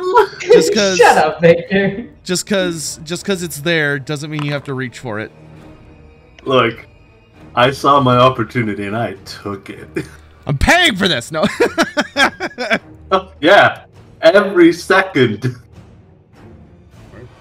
Yeah. I'm gonna send you an Yeah. invoice for every D's nuts joke you make for this entire campaign. I can There's send it. gonna be a lot. I can send it his way. Don't worry. Like a price. Don't worry, I'll open up a tab. Is this 2-on-1? Tab on these nuts. It is not. Okay, because it's The 5 number to of 2. engaged people is like 2. But this guy's not right here. Ignore this guys. Okay, they are ganged working- up. Got they're not it. engaged in the. They're not engaged in the combat. They're working on the ship. They're just set dressing. As well as same thing with the first officer and the captain. Okay, it's gonna be. Wait, Wait, why was I'll how your... is your that. target 17? Oh, because I'm And he's gone. But didn't you have a plus bonus for Ashling Outnumbering? No, because the only engaged people in this combat are the 2 zombies and Ashling and Berard. Oh, there's The other people are set dressing. another zombie. Okay, never mind. And also, there's the fact that Berard is fatigued because of seasickness. Oh, yeah. Right. Right, so that's going to be... They're gonna roll against you.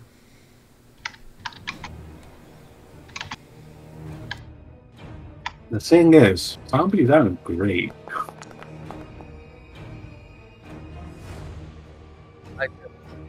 There you go, stream. He Alexis doesn't need Alexis but he coming in did roll clutch 9. with the visuals. The zombie raises one of its sabers and clashes against your axe. You are unable to hurt it at this point. It's kind of really bad. Okay. that's gonna be Berard. So now Egon. Sotek. Yeah, what's up? All right. Okay, perfect. All right. I'm gonna drop the cupboard for now. I'll be back, and I'm gonna head up to there. He's just like, Oh wait, this isn't over. Wait. How do I go up? Damn it! You are. Is it up you're on the right path. There's No. when you go down, there's another set of stairs that you have to go up. Wait, no, I keep going too far down. I am slightly lost. Okay, let me help you. Down. Stop Yeah. moving and I'll help you. All right, we need I'm a not tour moving. guide. There we go. So you were here, right? You were. I was like slightly below there. Yeah, I was right there. That's gonna be. So you go here. You go here. Hey GM, so not necessarily for now, but at some point in the future, could we get like a camera token made that could be assigned to me that follows the action around, so people on stream can kind of like watch what's going on? Just because like Kai can't see what's going on. Yeah. But we can do that for next session. I try- got it. Unselecting your token. How do I do that? I'm Click not- somewhere else on the screen, not on your token. I'm doing. Oh, Okay. well now it's fixed.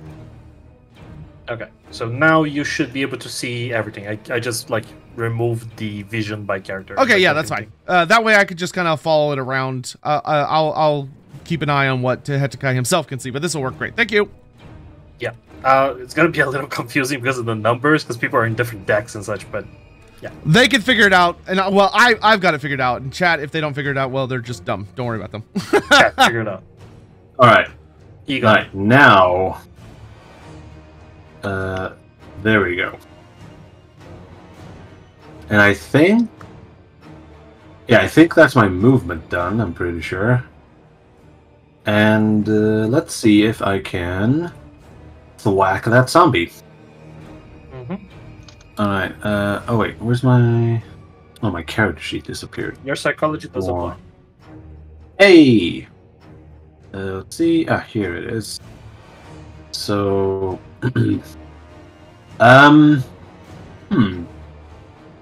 Is outflanking a thing in this?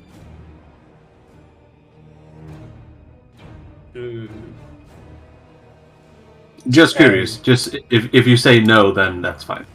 Let's consider that a no for now, and I'll check up on it because I do remember outnumber. I don't remember outflanking. Well, Let's say a it no just for now and then move. yeah. It's fine. It's fine. All right. So here comes the hit. I did not charge because I couldn't build up a charge because I was going upstairs and junk. Yeah. And that is going to be this.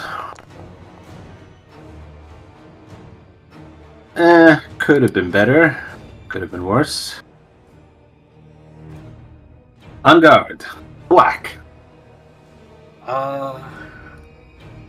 True. He's gonna try and defend against you.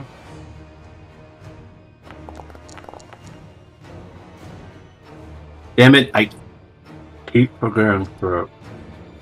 Yeah, I also forgot to do that.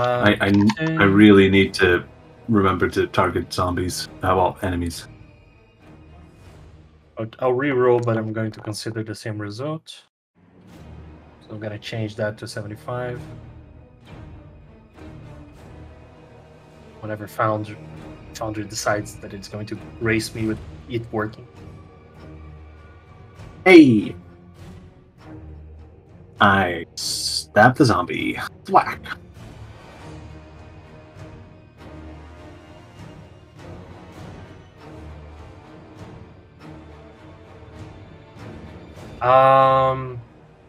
Yeah, that's gonna be it. That is enough to bring it to a 0. Wow, that was do smooth. you want to describe your action to me? Yes. So, as Egon runs off because he hears zombie noises coming from the deck above him, he steps off. He steps off from the ladder, draws his machete, and hacks a zombie from shoulder to midsection, and it just slides apart. Right. And he gives, and then he free action gives a little wave to Aisling, and that is my turn. Which is, and I quote, sexily defending. Yeah. All right. It's going to be, the zombie fully crumbles. As you kind of like you hit it on the body, and kind of like this, you did enough damage that whatever spell is keeping this thing alive stops, and it kind of like crumbles in around your hand as you kind of like punch with your machete through it. As I see this, I'm just gonna be like, ew, that's disgusting, while still maintaining my defensive stance. I imagine for anyone that would have to punch through a zombie, they would just be like, yeah, it is. Yeah, there's a bunch of little crabs and like sea creatures that start crawling on your arm as you do that. Ew. Horrible. Not the crabs! I just Not start the crabs. instantly getting defeated. Yeah. Everybody roll for trauma. Crabs. No. Trauma crab. Trauma crabs. So what was the defensive stance? Plus 20 when defending. Plus 10 to anything. Okay. It doesn't change the attacking.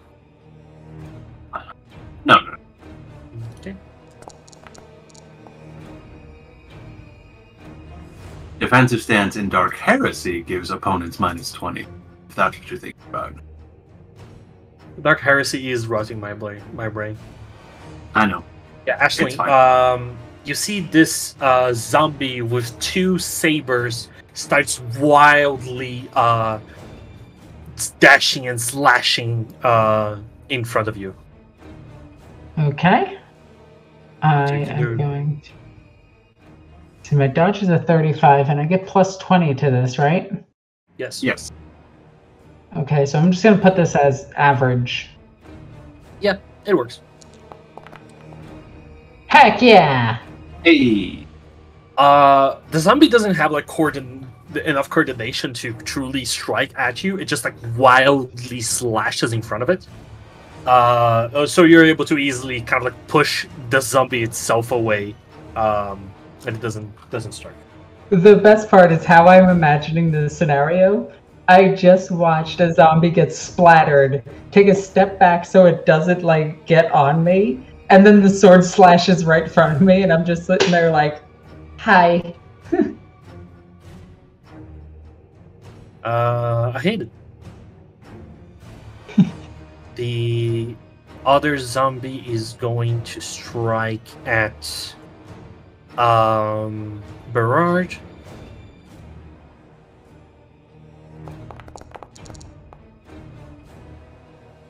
These zombies are being real zombies, all right. They are rolling horribly. I'm still not able to get in, so...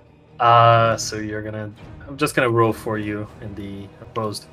I am scared that kicking you may do something else that doesn't really help.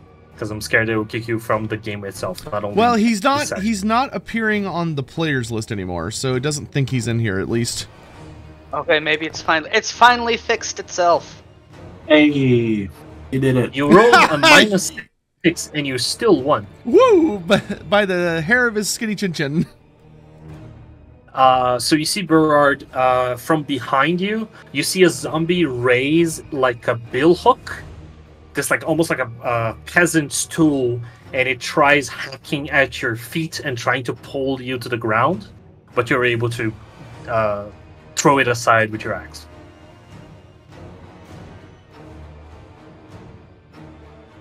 Anyway. And now it's gonna be the gunner. don't have high hopes, but the gunner is going to try its best. I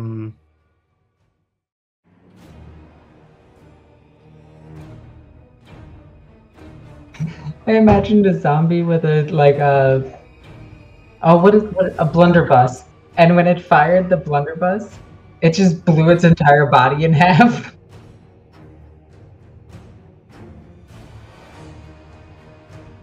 Oh no. The chronic problem of not giving my monsters ammo. Oh no, they forgot ammo on the boat. So sad. Yeah. Oh well. Not a bomb. I just gave the zombie a bomb. And they're gone. The zombie is defeated. He left the chat. So the zombie is going to target you with its pistol. Tatakai. Godspeed. Uh-oh.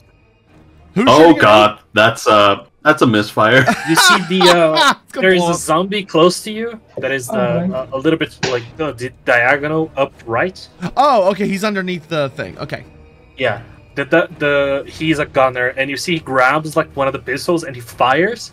Let me see the fumbling. The guy just stares at him and just go. Looney Tunes zombie. It explodes. Did he just kill himself? He did. Yep. So it's kind of like the same thing that Alexis mentioned. As it fires the pistol. The whole full arm just rips from his body and flies out of the ship, and he looks towards you and goes, and then falls to the ground. Tehatakai is just gonna kind of quirk his head in notable confusion. You know what the best part is? The zombie didn't die because he got hurt. He died of embarrassment. Yeah, exactly. He's actually just still alive, just laying on the ground I hope no one else saw that. I like to imagine like in his head what little of his personality is left in Undeath. He's like, I was a cook. I wasn't a sailor. Why'd they give me a gun? I heard cuck. I was a cook. I mean, he could also be upset he was a cook. Cease hearing what you want to hear and hear what I say. Both things would be a little embarrassing. Oh, I reject your reality and substitute my own. The captains are having quite the face-off. Or the helmsman, I should say. They're gonna face off, and it's a overall terrible one for you guys. Yeah, distance is going to stay at 0. However, the cannons are going to fire. Fire! It is going to be a point-blank shot. Come on.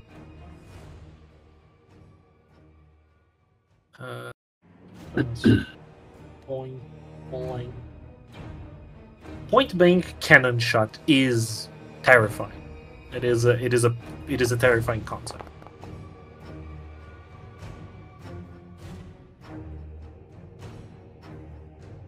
Yeah, that'll do it. All right, so that's going to be with the 17 damage.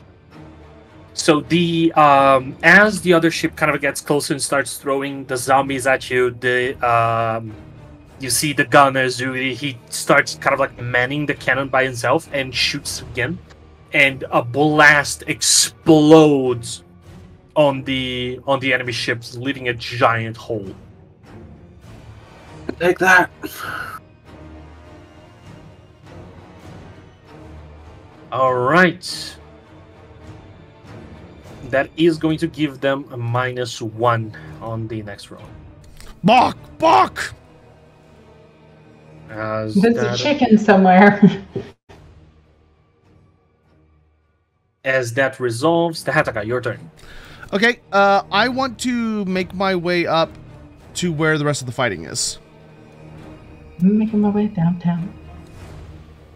Walking fast. Zombies pass. At movement 6. Oh wait, I accidentally went downstairs. Let's see. No, that. Oh no, you're in the right place. You're just inside. How, so the stairs the stairs should be to your right. These ones right here? Yeah, these ones. Ah, good. At movement 6, am I fast enough to make my way all the way up here and still be able to do stuff? Make sure. I think so, because I was able to do it. I'm only movement 4. How much is your walk speed? Yeah, 12. Yeah, easily. Okay. Then because it is. I want to go for this zombie. All right. Is that far enough from the stairs that I'm able to get a charge?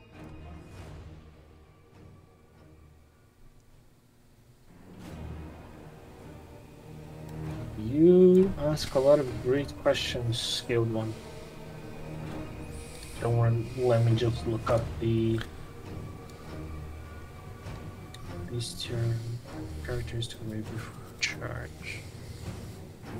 That is, if you move here, like close to the rail of the ship, it would be. Cool. I will do that then. Okay, go for it.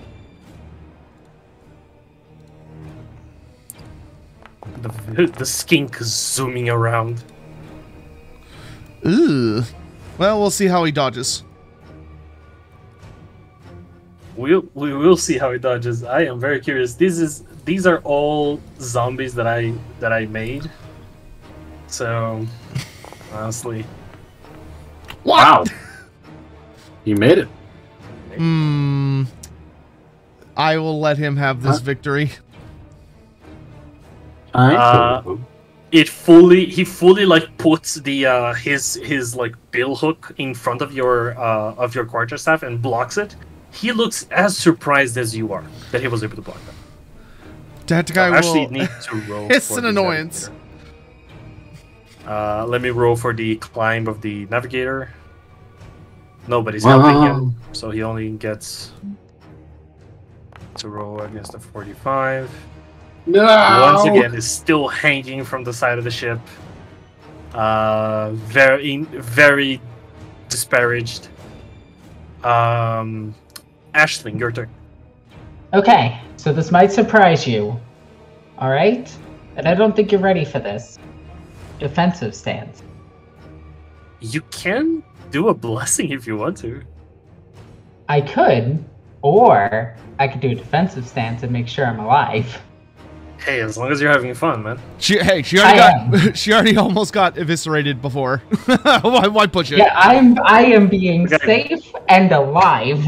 And sexy, apparently. These zombies are... You were the one who said sexy. I had nothing to do with that. Actually, I didn't. Did he? Somebody else did. No, you did. I am going to blame you for that. Roll the tape! No, alright. Berard, I'm pretty sure it wasn't me that started that. I think it was me. So my internet cut out once I joined again, and so now I'm still waiting for fake Kebblem to leave. Berard takes a defensive stance. Okay, yeah, everyone is... There are 2 zombies next to you if you want to try bopping any of them. With the 17, no thank you. That's fair. Yeah, I think he's worse than the zombies right now. I think that's... Yeah, he is, actually. Berard. Egon, sorry. It's you. Alright. Too close to charge, so I will just take a step to the side. I will target this zombie. And... are Aisling and I outnumbering him? You are currently outnumbering him, yeah. Hey, I'll take that. Alright, so here comes the swing. The sun. It is average. Wait, no, not a minus 20, it's plus 20. And that will be... Hiya! You know what? I'll take that. Let's see if he takes that. That's going to be... Hi, Kobu. Nope, not attacking. That is incorrect. You are not attacking zombie, please. No. Oh. I failed, so nonetheless. Holy crap. Yeah, fully. You fully disintegrate this this wretched creature. Who would have thought the dual wielding zombie is weaker than the crown? Yep. To be fair, I started them as usual creatures from the bestiary, so. But if they hit, they do a lot of damage. Yeah, once again, you fully crumple it from the body, and it just falls to the ground. Yep, that is a good outcome, and I will give my machete a little a swing in the air to try and get all the guts off of it. All right, and that is turn.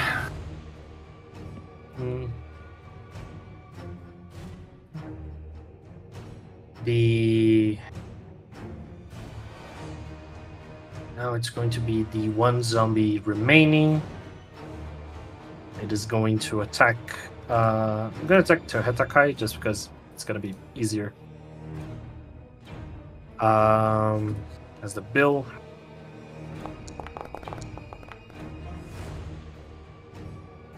Oh, +0. Would you look at that? Okay, I will attempt to dodge because he's bigger than me, so that would hurt.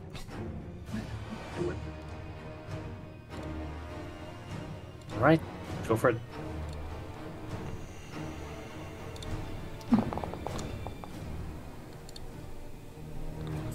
Ooh, I win. Question: No, you lose. He got a +0 and you got a -0. Did that include? But Foundry says I win. Wait, it did? That literally does not make sense. The rules don't really dictate between plus and minus normally, so Foundry just defaults to the actual number of 0 and compares the highest stat. No. Like, a +0 is higher than a -0. No, yeah, he's saying, yeah, but Foundry doesn't. Oh, right, the number, right, it doesn't figure out the plus or minus. Yeah. I will ask, does this include the -10 the zombie gets for hitting a small target? I'm genuinely not sure. Is that a thing? I thought I get +10 for hitting bigger targets. I don't think there's a minus. No. There is a -10 for hitting. Shooting a small target. No. Hold on. Let me find the size thingy. One moment. It's in the It's in the creature traits thingy. One moment. Size various. Sotek could post size rules to chat from his character sheet. Oh, can he? If smaller, gain +10 to hit. How do I? On the trait, Oh, Jesus. there's a... Yeah, I posted it. Let's see. Defending against bigger creatures. Opposed strength. Yeah, no, there's nothing in there about minus penalties to hit small targets. The smaller creature does have a +10 to hit bigger targets. Yeah, I get a bonus to hit him, but he... Oh, which actually means I would have... Oh, no, I still would have failed earlier. But yeah, no, I don't get any bonus to avoid being hit. It should auto-calculate your size versus his. So. That being said... It only does that if you target. Yeah, that being said, I am going to spend my 1 fortune point to give myself a +1, so I will beat him. Okay, for sure. Alright. I'll make a note of that. And...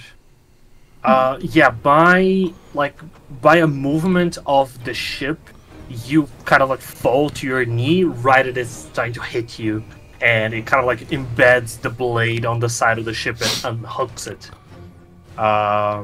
So by sheer luck, you're able to escape its attack. Cool, because I'm not taking damage unless I have to. So as we reach round 5, I will point this out. as they load the guns and we start getting to more and more zombies, you don't have a sense that this will stop at any time soon. I have an idea, but we need to get Berard out of combat. So the thing is, just to explain you guys the mechanics of this combat, every turn, there's an amount of zombies that is going to be summoned into your ship by the VL of cannons. They're going to throw some zombies at you. They have a sufficient amount of zombies that this will take forever. So they have effectively an unlimited amount of zombies. Your best bet is to we need to do things that will get our ship away from their ship, not worry about the combat. So the combat is important to you in the way of like they are going to keep attacking you and making your job harder. But your main objective here is to get away from them and not necessarily kill them. There's no they're not going to stop arriving at the ship. So at the beginning of this round, a new amount of zombies is going to be summoned. Each one of you, please roll me a d4.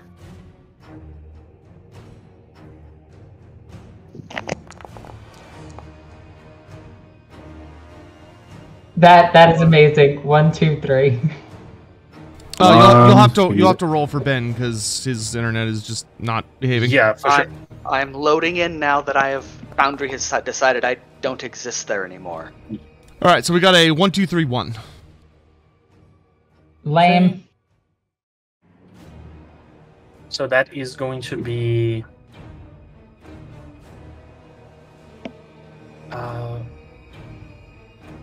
it's going to be here, one here, and then it's going to be gunner and a deck here.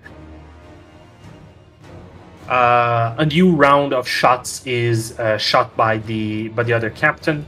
A new amount of zombies is summoned into the battlefield as they kind of like just shoot over the railing and arrive at your ship.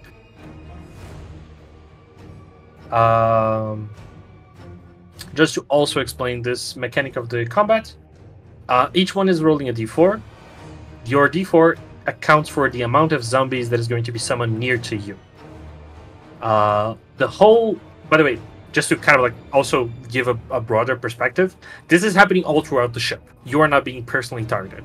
There are zombies crawling all over. I'm just dealing with your combat because theirs doesn't matter. Only you as the PCs do. So the calculation is 1d4 minus 1. So whoever rolls a 1 doesn't get any zombies. Whoever rolls a 2 gets a 1 zombie. And whoever rolls a 3 gets 2 zombies. 4 gets 3 zombies. That's the amount here. That's why I said at the beginning you probably don't want Aisling to roll a 4 because it means 3 zombies rolling directly at them. Oh, jeez. Well, that's not good.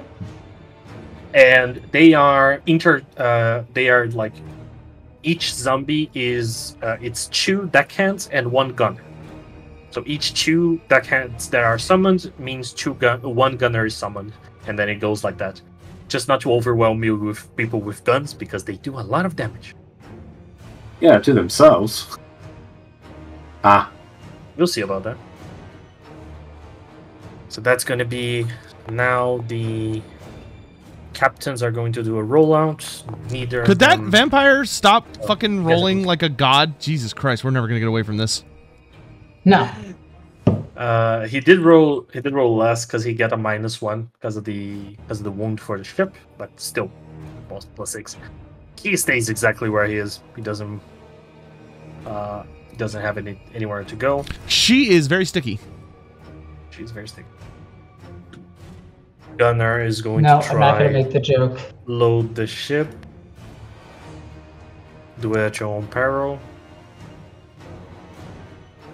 Your crew is not rolling well. The crew, we're not rolling well. We're part of the crew. Yeah, well, none of you are, but Part of the ship, part of the crew. Can we get a roll for our Trident boy? Yes, thank you. Navigator. I'll do athletics because it's the number he would roll. Jesus Christ. He fully falls. My apologies, but when a guy rolls 100, Yeah, no. Yeah, he deserves it. he's gone. He slips from the rope. He's gone.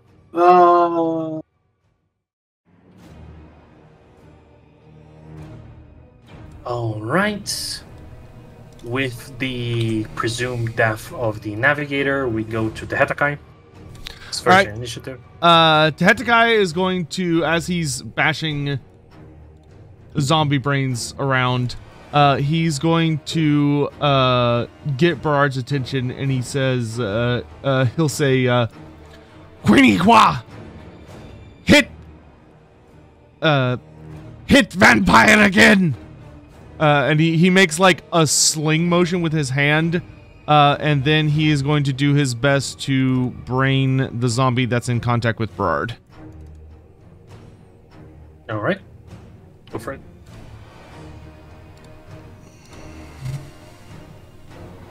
I'm gonna change the music. Change up a little because I am going crazy. Hey.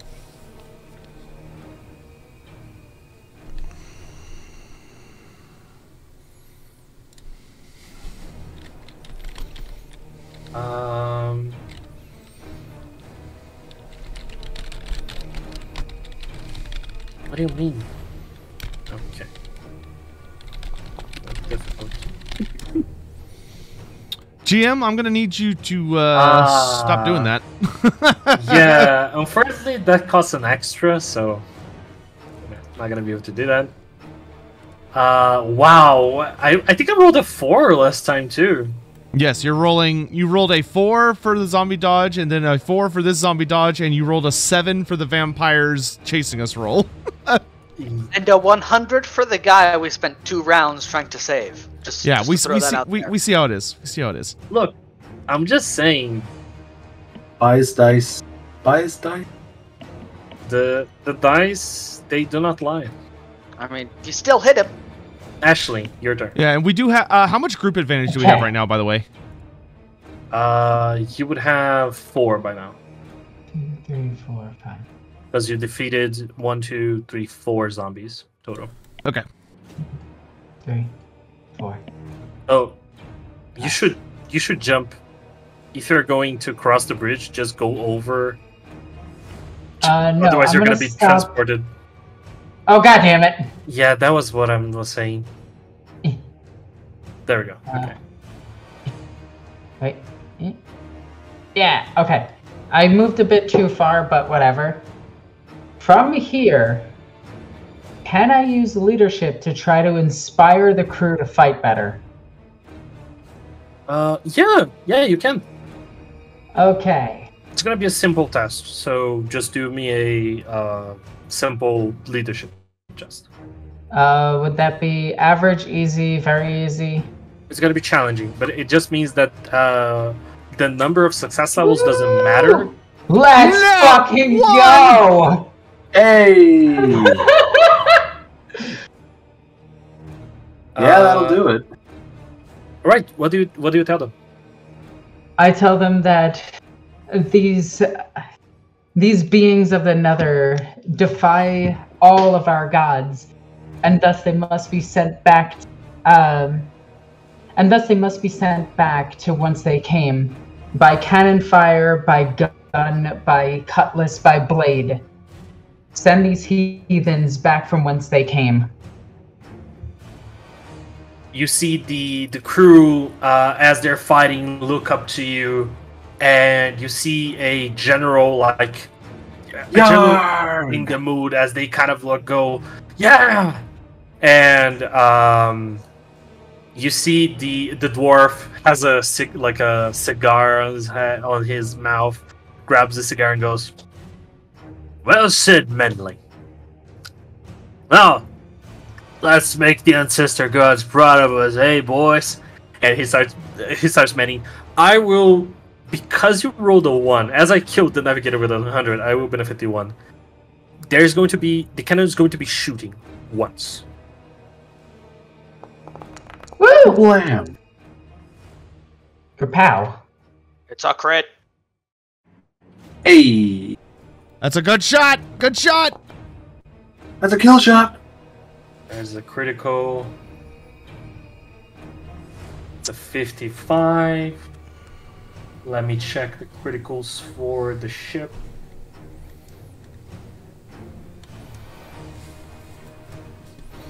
Both critical hits. Where do Both we hit it? hits. That would be Oh, they're D10 for both.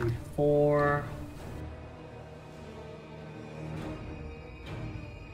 Roll on the table for the locations. 10. 2. Jetsam.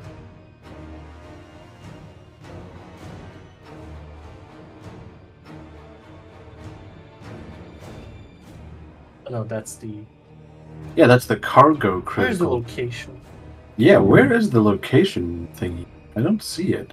Oh, boat hit location. Roll a D100. Where is the? Do you remember the secret? It's on page 115 in Sea of Claws. Ah, there. 100. 87. It is cargo. Jetsam of the cargo. It's gonna be splinters too. Oh.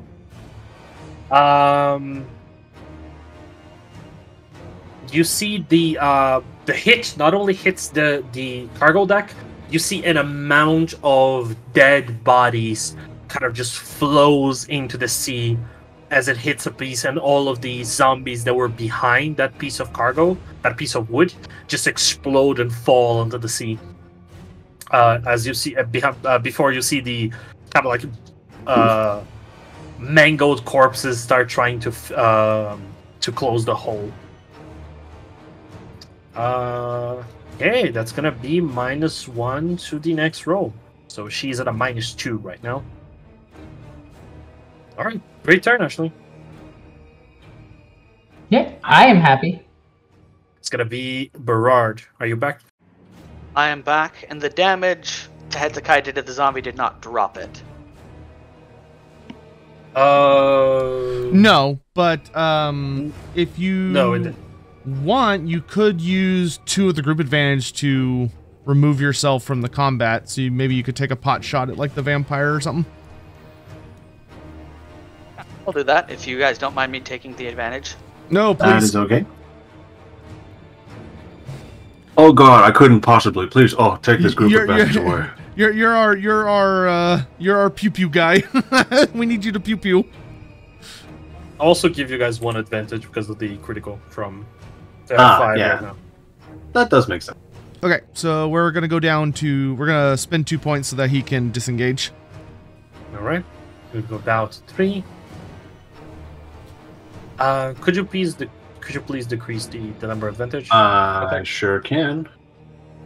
Oh, Wait, I'll do it. yeah, yeah. you can read. Go. There, done. You're going to be the advantage person from now on, Victor. Well, yeah, it's right there where my melee weapons are, so great. I entrust you with this. I How I far shall away not fail. Is the person helming the ship, the vampire captain? What is the what's the range on your sling? So my 60. sling is 60 yards, which means at a very hard test, I can try to hit it 180.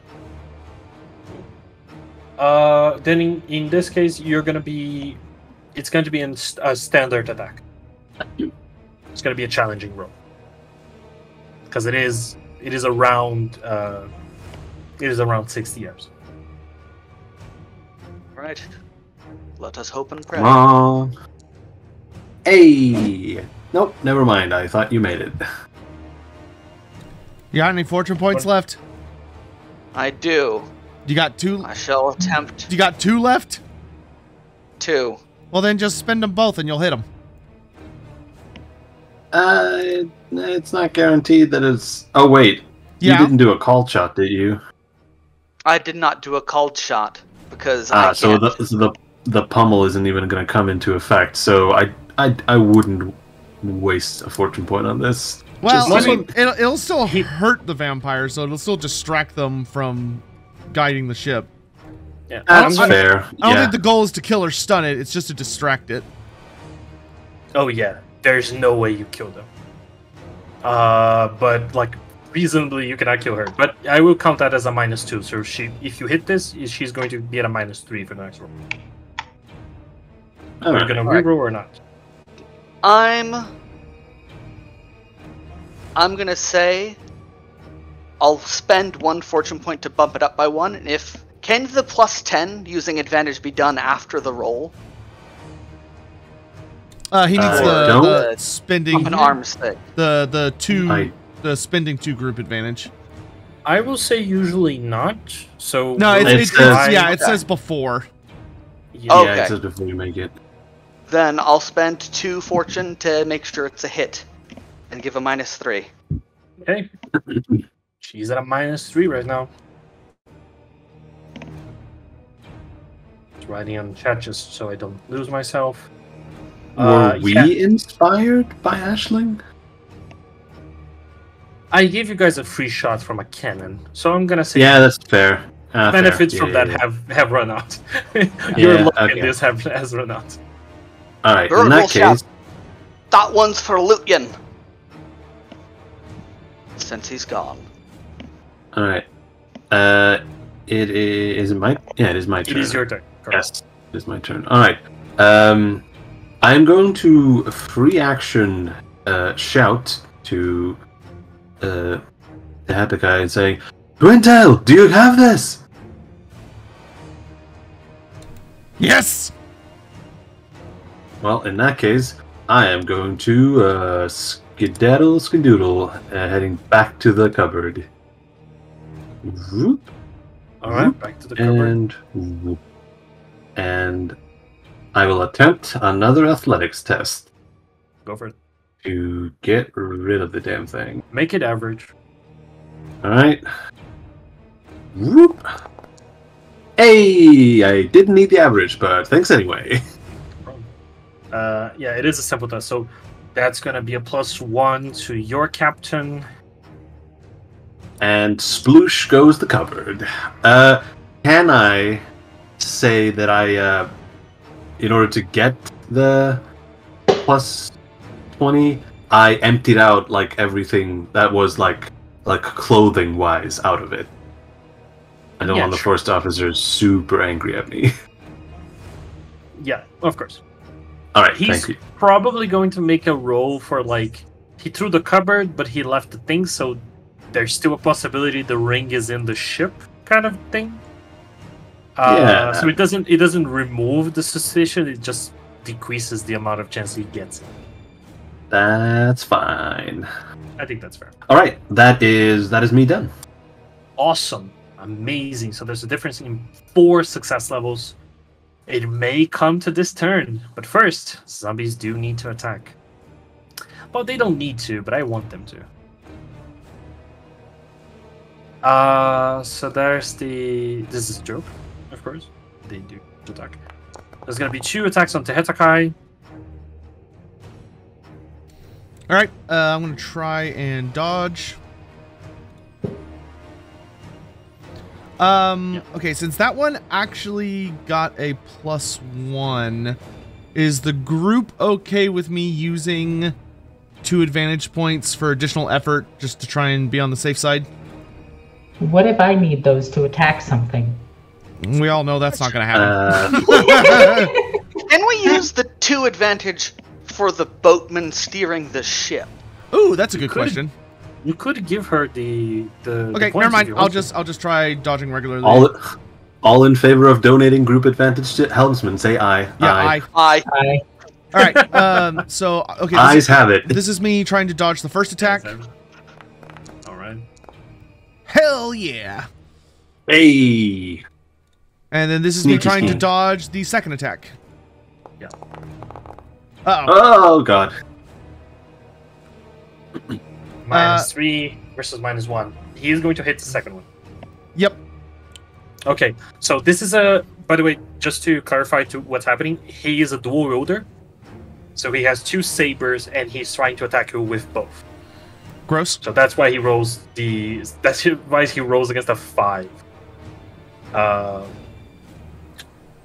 That's going to be a hit. So that's going to deal. So that's going to deal 8 damage. Okey-dokey. So -3, so that's going to be. So it's going to be 5 wounds to you. Doesn't the second attack only work if the first one hits? If it's the first one succeeds. Oh, succeeds. Not hits. I will check it now. It is a giant test, but text whatever test. If you. I think it only has to do with. Oh no! If the first advantage. one hits, yeah. Yeah, like you need to hit both in order to gain advantage. I don't think you have to hit both. I don't know if it changed in up in arms, which is why. No. Up in arms didn't change dual wielder. Dual wielder is just a mess of a talent. Yeah, no, dual wielder is amazing. Roll to hit with the weapon held in your primary hand. If you hit, determine damage as normal. If the first strike hits, once it is resolved, the weapon in the secondary hand can then target an available opponent using the same roll but reversed. Oh yeah, so yeah, you do have to hit with the first attack. Yeah, so it does have to connect and deal damage, and then the second one can then count. Okay, so he it technically doesn't need to deal damage, just hit. This is a mess of a talent. Yeah, because you can hit with a shield first and then sword. Yeah, that's true. The shield oh yeah, that makes sense. You could deal 0 damage, but you still connected the hit.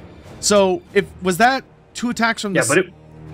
So did from the same guy. Okay, so I dodged the first attack. So does he not get the second attack then? I don't think so. Why did I do this to myself? He could have been just using 1 saber. But no, I wanted to spank good to get it out of the way now, because there's there's gonna be lots of dual wielders later probably. Okay, I'm gonna say because I think Alexis is right in that if you're using a weapon that's like undamaging, then you could hit someone and deal no damage, but then follow up with a different attack that would deal damage. But if you just I do this in my other game with the warrior priest. Yeah, so he lost the test, so he does not get the second attack. He did a successful test, but he didn't win the opposed test, so that's going to be not counted. Okay, cool. Okay, yeah, so I don't get stabbed. Hooray! Hey! There's still a chance. There's another one. But there's more zombies, so. He is using the bill hook, so he doesn't have weirdness. I like that roll, Mr. Zombie Man. And his friend is also going to be shooting into. Okay, I dodged the second one. Awesome. And his zombie friend that has a misfire. That has a pistol. He's going to shoot.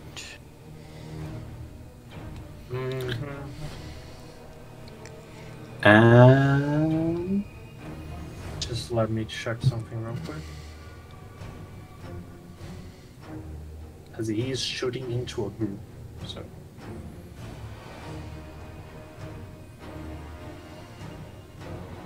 It's -20 for shooting into a group, and if you would have hit without shooting into a group, you hit someone else. I thought it's +20. No. There's an optional rule if you're targeting someone. There's a difficulty thing. I just see. say I aim at a group vaguely and don't care who I hit to get +20. Okay, he is 100% going to be doing that. Okay, so so he's gonna get a +20 to hit, but it's randomized who he will hit if he hits. Yeah. Yes. Fun. that is a dangerous rule right there. Yeah. Well, especially he's at what, point blank range. So whoever he rolls. Hits... Yeah, he rolls against a 20. He's going to be rolling against a 25. He has a difficult chance. Yeah, but he's going to be getting +40. What? Plus 40 for point blank, +20 for shooting into group without a care. So +60. +60 all in all. Yep, that's an 85% chance of him hitting. I like those odds. Yeah, but it's a 2/3 chance he hits a friend, so I will take it. And it's point blank, so I can try to dodge it. That's true. The question is if I am going to take that chance. Well, They're yeah, zombies, of course you do. Hey, he Heal could- to hit that guy. yeah. If you went for an aimed shot, he'd be shooting at a only a He would be plus hitting at a 20. Yeah. Oh, but he is point blank. I don't know Yeah, what. I'm probably gonna be doing that instead of shooting into the group because otherwise, you're dead. Well, Now, only if he shot. hits me. I have a good understanding that he is going to fully hit you in the face, and it's gonna be horrible. So it's gonna be aimed shots. So plus 40, minus 10 because he's shooting at a small target, minus 20 because of the aimed. A lot of little things. Shoot, And- go. Anyways, okay. Gerpow. Yeah, he shoots, but bullet goes flying. Black powder, damaging, impale, penetrating. Oh dear. It is a pistol, but it has all of the features. Oh, I do need to take a. Cool I need to check. make the cool test. Yeah, you need to make the cool test. Was with plus 20? Oh, Your yeah. odds are in your favor because you have I am okay. cool. You have cold-blooded as well. So here we go. We are at the captain's. Yes, and we are going to spend as much group advantage as we can to give our captain as many plus bonuses as we can. So, Yes. So the enemy captain is going to be at a -4. Yes. Yeah, finally. Hey! Minus look at- 8. Finally. That's going to be no. It's already counted. Oh, it's already -4, applied. so it's Goddamn, already -4. scary vampire. Okay, but still. Yeah. How much do you give the pilot? Now, we give all of our group advantage, which is we have 3 currently, which means our helmsman gets a plus 20. It's 20, and that's going to be a 1 success level. Hey! Oh, okay, that's a Is pretty. that counting? That's a pretty huge difference. That is going to be a 7. Hey! That means Heck yeah! 7 distance. So with the like splinters flying, the cannon shots, and the overall success of your helmsman, she finds a little gap in the waves that you can put the ship, and it flies into the unknown, close to a point where you cannot see your enemy. All right, very good. The gunner is going to try and load the cannon again. He's too far away to shoot, but he is going to load anyway. Just to be sure. That's a crit. Nice. Hot diggity. It's gonna be Tehetakai. Okay. So we don't have any more advantage, correct? We are out. Currently at a 0. Yes. Okay. Did I get So advantage for successfully? I did We give got- you one. Okay. all right. So Wouldn't- there's nothing I can really do. Do I want to try disengaging? No. Didn't you just try and dodge away? Oh wait, no, No, that no, I was, was that was him just attacking you. Yeah. I'm gonna try and finish off the zombie, with the dual sabers. I think, who I hit earlier. That way, I'm not being surrounded and stuff. Okay, cool. Go for it. Yeah, I am going to have to do some changes because giving pistols to zombies is very scary. This is season. I thought that was the point. This is session 4, so it's very. Well, we just got to be smart. Wait, this Yeah. is session 3. This is session 3. Session 3. I was counting session 0. Haha! 0 doesn't exist. All right. He is hopefully gone. Yeah, fully done. Victor, don't send me on that tangent again. No, All right, don't and then worry, it's fine. for my move, I want to put the other zombie between me and the zombie with the gun. All right, yeah, for sure. Ooh, that's smart. And that is my turn. Right.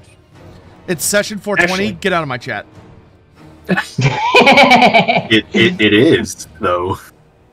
I would gift you a subscription if I could. Ashley, it's gonna be your turn. Okay, so I did something really cool. Let's see, the zombies down there, there's stuff over here. Is anyone injured? I don't think so. Surprisingly, not yet. Unless there, I imagine there might be. Crew. I'm sure members of the crew are. That might be able to give us some advantage for the ship. Oh yeah.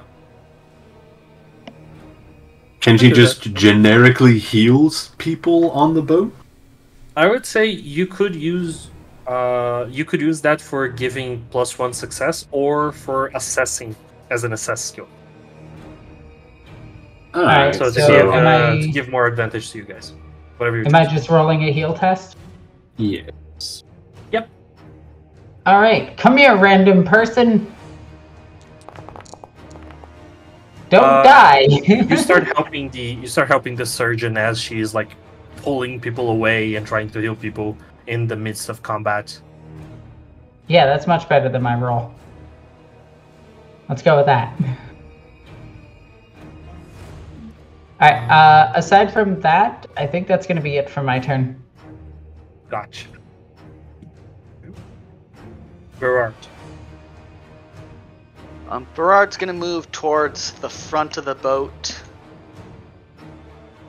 And he's gonna make a perception test to try to see if there's rocks or anything to give the navigator or the helmsman an advantage in case sudden rocks appear. No more navigator to give advantage to. Well, yeah, for the helmsman, yeah. Yeah, give me a perception check.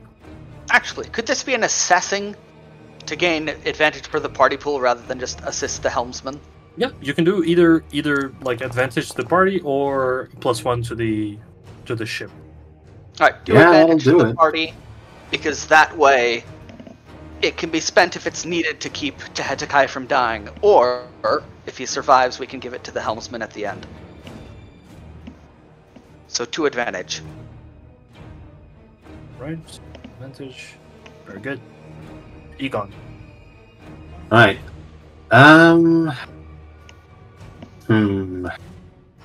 My skill set is very limited as much as I've been trying to make it work. I think I've done all I can helping wise. I think I'm just gonna go back to the fight. Oh, jeez. No! Where? I'm stuck! I'll help you. Stay put. Help me. Yeah. I've no clipped again. Yeah, nope. You're fine. You just hit the it just cuts off. Alright, there we go. And then I think I should have like 2 movement left, which would put me like 1 and 2. There we go. Alright, and my action will just be to stabbo that zombie. So yeah, I really wish the stairs had like a way of like opting to use the stairs instead of automatically teleporting. Yeah, that would be. Unfortunately, Foundry doesn't have that. Cool. Oh, geez, that was a bad roll. There's a teleport function, but it doesn't work. Yeah. All right. Let's see. I'm fairly certain the zombie will. Yeah, he rolled slightly better. All right, that is that. And that is turn. Alright. It's gonna be the surviving zombies. So the one with you, Egon, is one with the... I rolled with the saber, but he actually has a billhook. It doesn't change the roll, but just... Alright. So he attacks you with the billhook. Oh boy. That is -1. Decently. Alright, let's see. I didn't roll a 1, so count that as a success. I am going to... If I spend a fortune on that to make it... Wait, what? Wait, am I out? Oh, geez, I might be out. Yep, I'm out. I can't do anything. I just take the hit. It's not too bad of a hit, at least. No. In fact, it's probably just worth tanking. Yeah, I think I'm just going to tank that. Honestly, you could reroll. There's a get your dark deals out of here. I'll take the hit. You don't want it? Okay. If you die, Stromfell's sliding into your DMs. Indeed. Yeah, so I take 5 damage. I can't wait for Luthor Harkin to kind of like slide and say like, "Hey, buddy, wanna be a vampire?" You wouldn't believe Dude, us. I feel like every GM will love and also fear the opportunity to roleplay Luthor Harkin in their campaigns. The tales we could tell.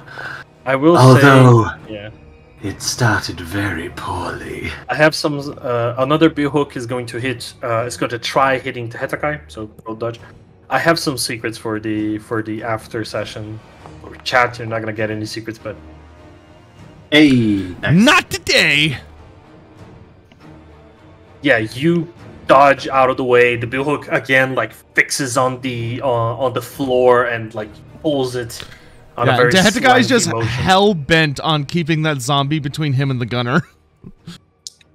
Yeah, to that effect, the gunner is going to move. He's gonna.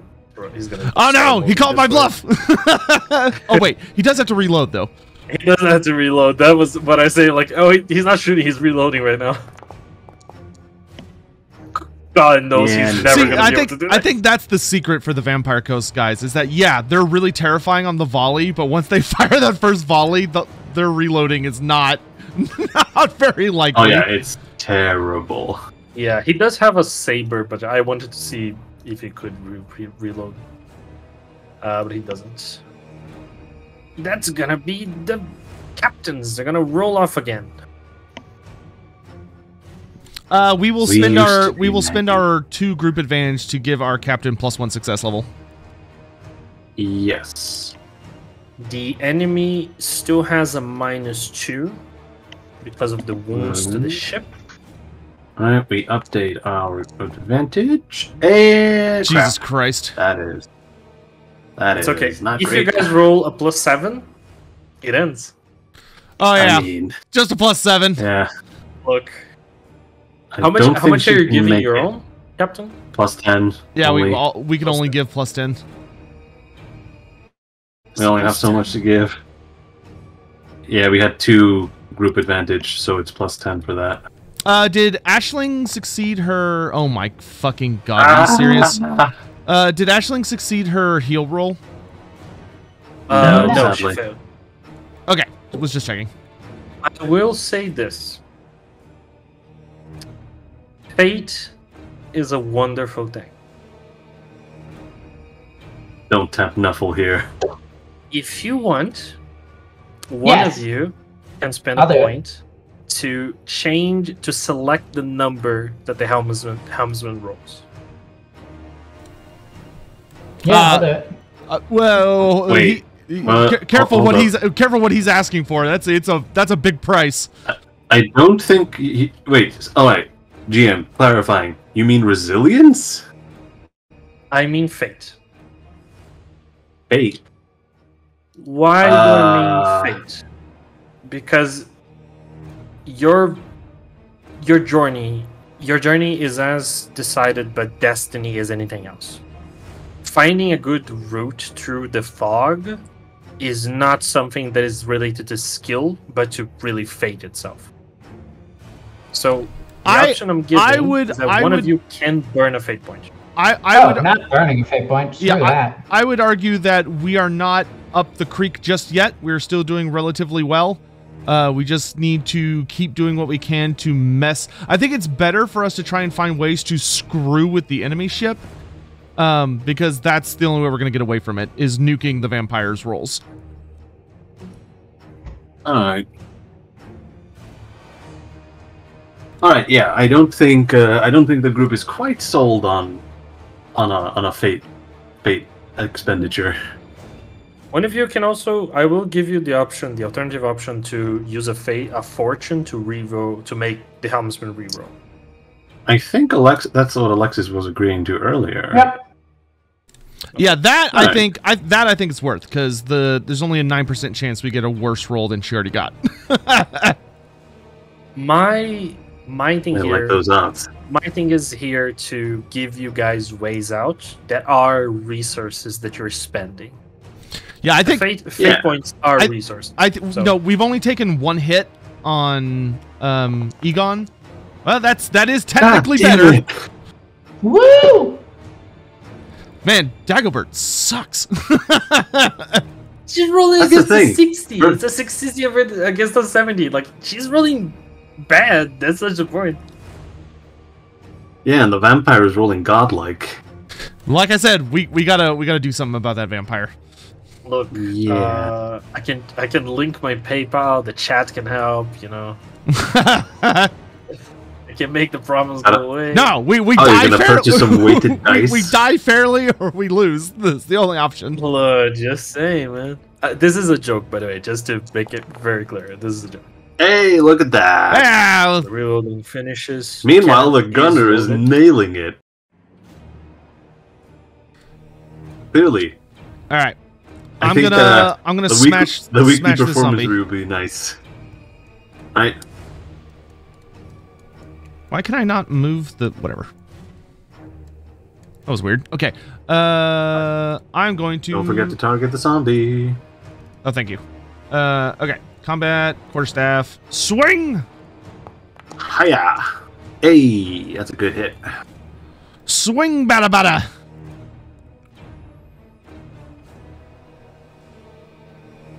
Mhm.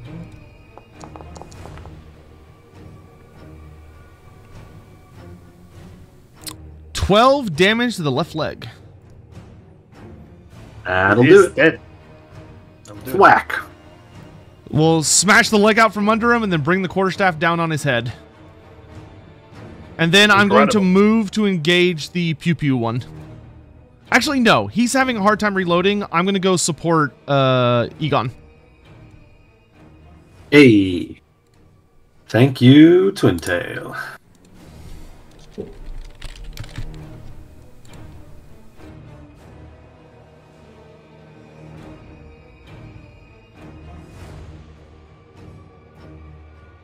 I tried to pass my turn, but I don't see the button for it. I don't think there Oh, right. It's at the is- bottom. Jesus. I always forget that it's at the bottom.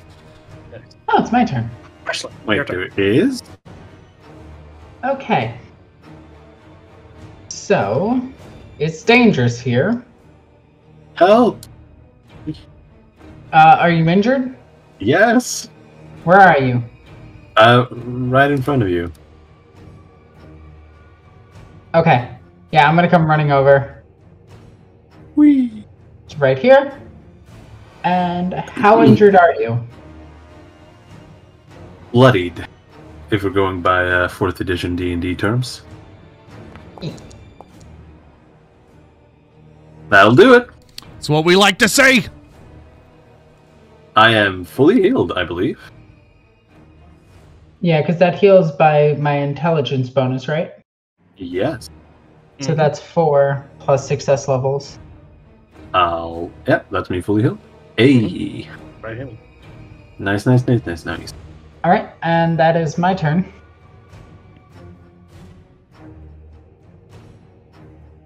All right. I'm just running over, rubs How- dirt and wound. Ow! Alexis, how does it look? How does it look as you're healing his wound, which I remember being on his leg? That was my right arm. Oh, right arm? Okay, how are you healing his right arm? How does it look? Oh. Sorry, you got me right as I was eating a chip. I got you when you least expect. I'll take a chip and eat it. Points to anyone that knows that. Oh my god, yeah, Death Note is amazing. Points on it, that's 7th episode. Anyway, Yeah, anyway, I am taking a bit of cloth, just tearing it, and wrapping it around his wound and creating a way to stop the bleeding. Hey, I'll take it.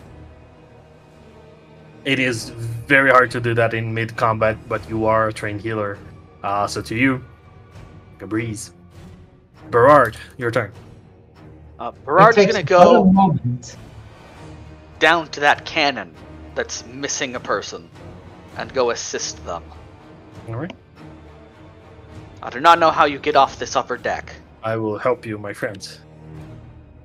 Look, it was a very nice idea to make the boat, and I think it looks wonderful, but moving around in it is hard. Yeah. Well, it's just Like- the moving around the parts of the ship is not intuitive. I mean, yeah, A for effort and all that, but it has maybe like too many levels to it. I was. It also- It is a nice map, though. It's a great map. Yeah. It's a great map. The stairs don't tell you if they're going up or down, is another thing. I tried. They have subtitle. They have like a note on them, but it doesn't appear to you guys. I have no idea why. Yeah, 'Cause it's they need supposed- they need like arrow icons. Yeah, like up or down. I don't know what that's happening. Anyway, Details. Go, get down! do you wish to aid on the gun shooting roll, or do you want to shoot it yourself? I have a feeling that they will be much better than me at shooting the cannon, because I have no clue how to do this. I'll run up and say, so how do you shoot this thing? You see the dwarf is like, Manling, I don't know how serious do you think this is, but I do not have time to teach you during this. Alright, what do you need me to grab? And push. And you see it looks, grab that ball. And Right. he starts helping you on the process of like already prepping for the reload. Alright, I shall assist. Okay. That's gonna be Egon. Did we get any advantage for me killing that zombie earlier? Oh, you did, sorry. Thank you, sir. Yeah, it should also update automatically. Foundry is not being kind to me today. Right. Because it should apply when you deal damage. Right, that's gonna be Egon. Alright. I feeling much invigorated from the loving mercy of Aisling, I am going to thwack the zombie in front of me because it deserves it. Alright. I will target it, and I will give myself a plus 20 because we're numbering it, right? Right? You are, yes. Yes. 2 to 1. And thwack. That is... Bro. I say it's really bad, but I still might actually win. You might. The billhook is a defensive weapon, but... Yeah, I don't Not think with that roll, I don't it's think not. it matters. No.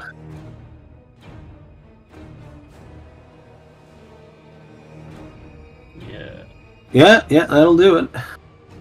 8 damage. Hiya. It is still alive, but it does take a hit. And that's a point of advantage. I'll take it.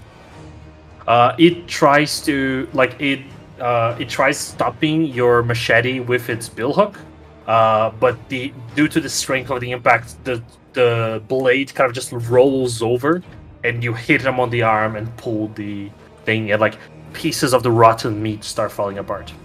Okay,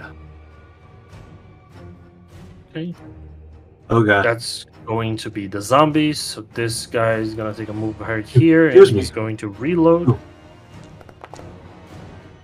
Sorry. Nope. That's a nope. This one is going to attack Tehetakai with the billhook.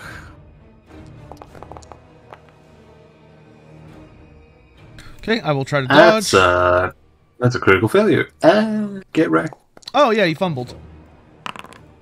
Nice. Hit yourself in the face. Oh and my you god, stunned him. he stuns himself. Ah. Yeah, you win. You as you dodge, he kind of like I am muted. stops the lower side of the billhook on the floor and hits himself in the head, and you see he kind of like woozies to the side. What is Hard this, to Tom say and how a Jerry? zombie is stunned, but nevertheless, Bonked himself so hard, his dark magic got disrupted. the vampire got stunned by proxy. That'd be so funny. Now, it's everyone's favorite moment. We have enough to All right, give our guy plus plus one. 10. Yep. Well, plus 10 on the roll. Come on. Hey. Just do it. Save us, Captain! It's not even the captain, it's the Helmsdorf. Helmsdorf, I saw your future and it didn't look this sucky. Now roll! He was the one talking to you about Destiny. Hey! Hey! Look at that. Plus 7. Come now on. let's see. All you had to do is roll us first for once. Yeah, apparently. I think we cracked the code. Yeah, look at that. Oh my god. Oh, we're free! got this. We're free! We did it! Yay! Praise, Manan! Oh my god.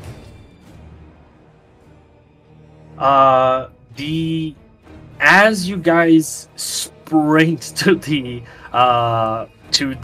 the fog, you finally reach a point where the fog breaks, and you are in complete open sea. You see she starts screaming with the deckhands, "Unfurl all sails! Everyone! It's gotta be a little bit of a maneuver," as she starts wheeling to the side and the ship cruises in the inside of a giant wave going far, far away. And as you guys are just reaching the outside of like ear's reach, you do hear the vampire screaming, "You owe the Arch Commodore his taxes, and you will pay."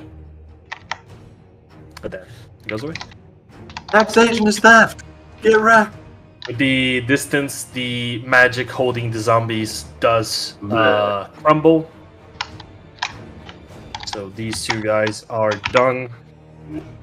Because, you know, they're zombies. They're not gonna hurt you guys. They're gonna die. Makes no sense to keep them fighting. Alright. Let me just change up the music real quick. As we break free, I'm gonna start tending to the crew. Very well.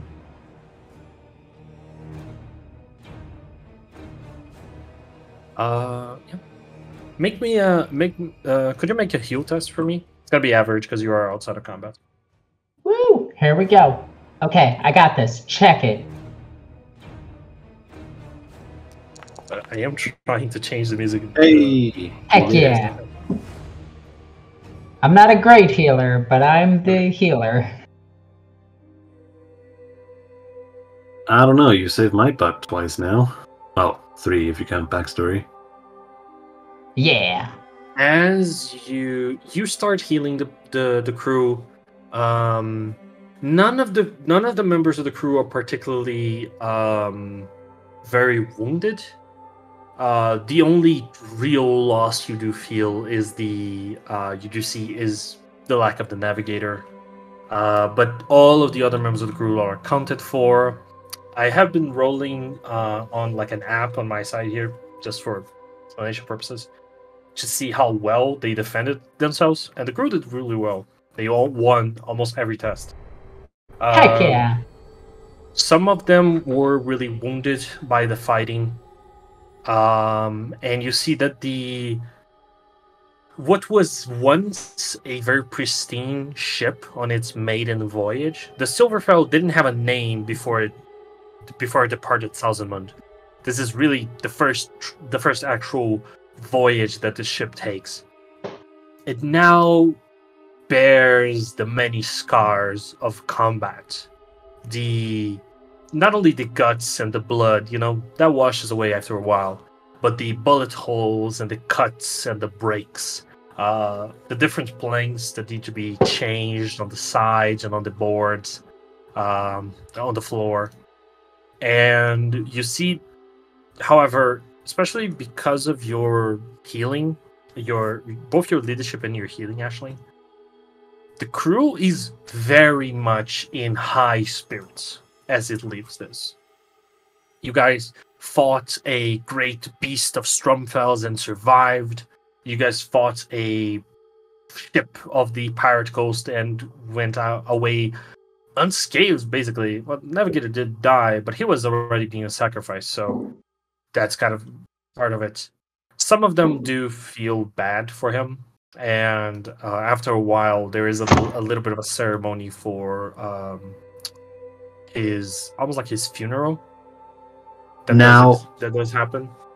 I don't know what his dooming was, but could it have been with slipping and falling?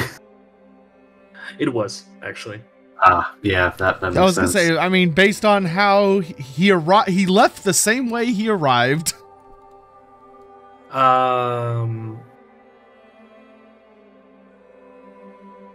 His dooming was very much related to that, which was one of the reasons why he was so scared to come on the ship, because he is wearing an armor, and he's very much prone to sleeping. Well, he had his final slip. Lowers hood. As you part from the fog and from the ship, you do not see any other ships around.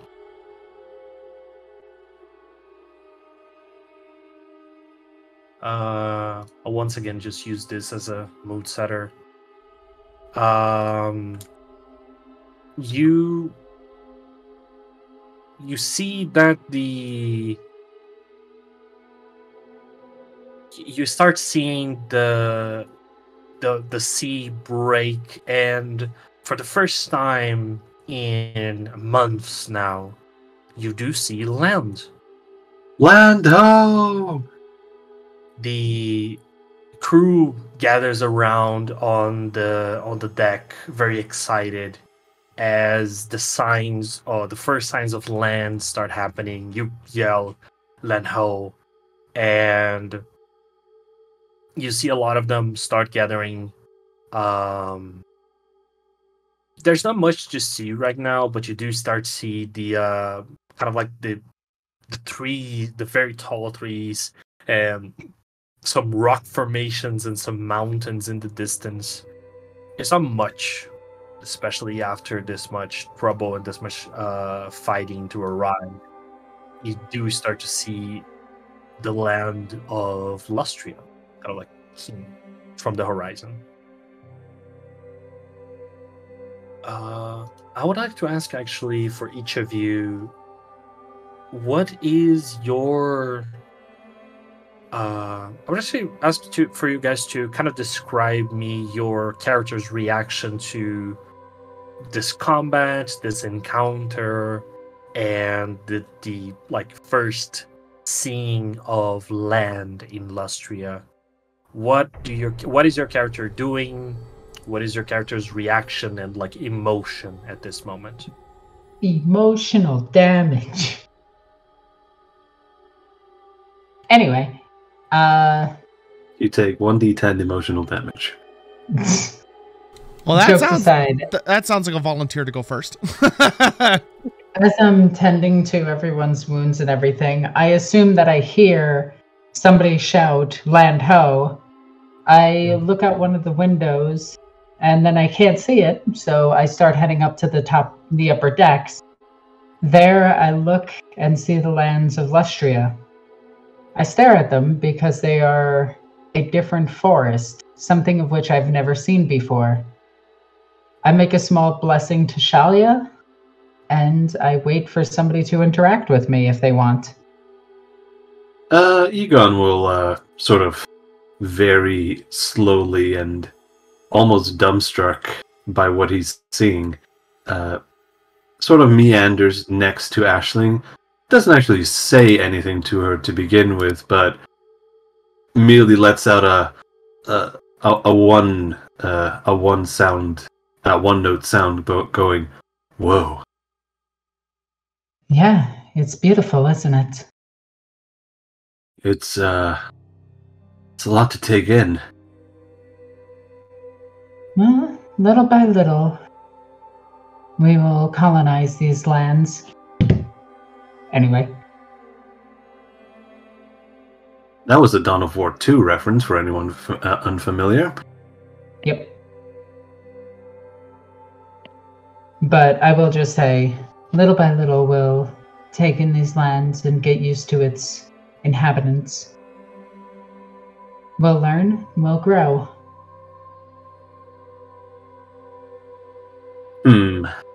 May I roll a perception test to try and... Or is it... well, I was trying to be like, oh, I wonder if I can see anything, like, other than, like, jungles and, like, mountains. The only, like, looking for sign of life, are we still a bit too far away for that? You can do me a roll if you want to. Alright. You can leave your friends behind. You are not that far away, like, you are arriving and making a good speed.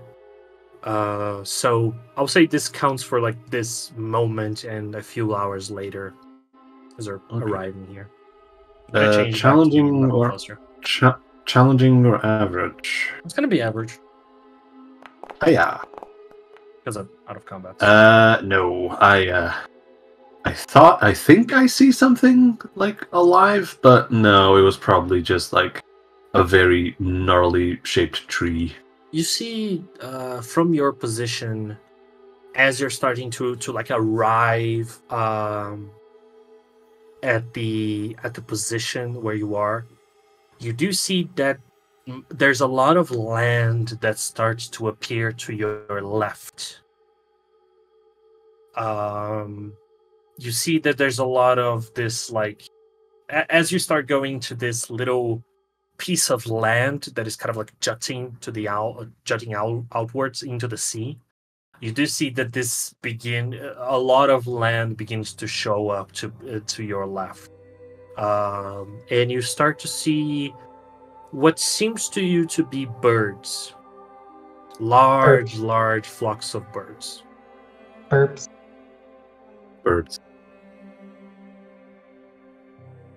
I take it those aren't birds. To your knowledge, they are. Oh well. Beautiful birds. Yeah. They have wings? Oh wait, are they... Oh, I thought you were, like, making, like, a reference to, like, pterodons or something. But no, I guess, yeah, actually, no, there are birds here too. Yeah, there are quite a few birds in Lustria. The game this session is not purely references to pop culture. It is actually, Look, in my mind, the Jurassic Park theme is already playing. We all knew what you were thinking. Get your mind out of the movies. I refuse. No, you see, you don't really see, like, birds. You don't see, like, colors, but you do see that there's a lot of... Well, you do see colors. You see some flying figures on the horizon, some flocks of them, especially some green and orange ones. Whoa! Don't sing the copyright theme. I will point out to Aisling where the colorful birds are flying, saying, there was nothing that colorful back in the Empire. They're so beautiful. Yeah, I know. Who knows? Maybe we'll be able to find one. Yes. Hopefully we won't be running and screaming. You should be fine. Famous last words.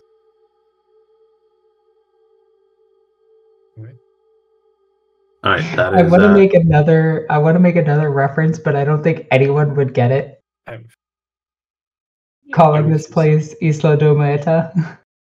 No, that's too on the nose. I'm sorry. Ben, you go next. Berard will go to where Lutwin's gear was stored to see if he has any of that alcohol for Manon stashed away.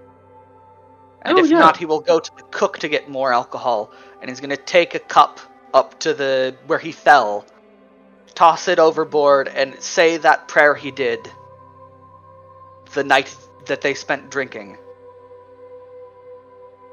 Mother, wrath of Manon, welcome you in its embrace. And he's going to look at the rope. And when we perform the service, I'm going to toss that bit of rope that he fell from into the ocean. You see, there's almost a reverence from the sea to your words. And you see that the sea embraces your offering. And as the ceremony happens, a very short ceremony, there's a lot to be done. There's a lot of damage to the ship, and there's a lot of just overall preparations to be done. Especially in regards to navigation. You see that a very quick ceremony happens, and as you throw the rope, it seems to linger on the surface, following the boat for just enough of a second that it kind of catches your eye, and then it falls underneath the waves and disappears. At that point, my sickness is going to make me want to vomit, and I will wander away and look hopefully at the land that looks very strange. I would say at this point that your seasickness does go away, and as you're arriving close to the coast, there's not going to be another roll for seasickness, as it kind of already has had its effect, and you're not in open sea anymore. You are close to the coast. The waters are still hard to navigate, and there's a lot of hazard. So after a while of making good time, because of rock formations and corals and things like that, the ship needs to slow down a little. Tahatakai will... He lets out a breath that he did not realize he's been holding for this entire voyage, and is able to relax a bit upon actually seeing Lustria in the distance. And is it day or night? It is currently night. All right. He will look up with reverence at familiar stars and feel far more assured of himself, and that the plan, everything is proceeding as it should have been. He still kind of has blood coursing through his veins after a successful battle, and he does offer up his own quiet thanks and offerings of those that he slaughtered to Sotek, and also in particular Tepok for warding against making sure that the dead stay dead. But he will go to where the helmsman is, and kind of look out across the ocean for any signs of the other ships, because that is the one thing that does weigh on him a little bit, is he's not 100% sure if we are where we're supposed to be. Actually, do me to make an intelligence check. I don't think you have lore Lustria or anything like that, do you? I do not. I have some stuff that'll help me once we probably get on the land. Could I roll maybe navigation? I am trained in navigation. That is not in regards to the... Just roll me a straight intelligence check. That is not in regards to finding the ships. It's just common knowledge you would have. Okay, what's the difficulty? Average. Unfortunately, yeah. No. Okay. The captain actually, as you arrive at the helm, you do see Dagobert starting to get bags under her eyes, very tired from having navigated. You have not stopped ever since you got to the fog. Everyone is working. Usually ships work at shifts, but being this close to the coast, they want to get there as soon as they can. So everyone is working double time. And you see the captain Captain comes to you after a while and says, "Well, Mr. Lord, Sir Oracle, we seem to be short of a navigator.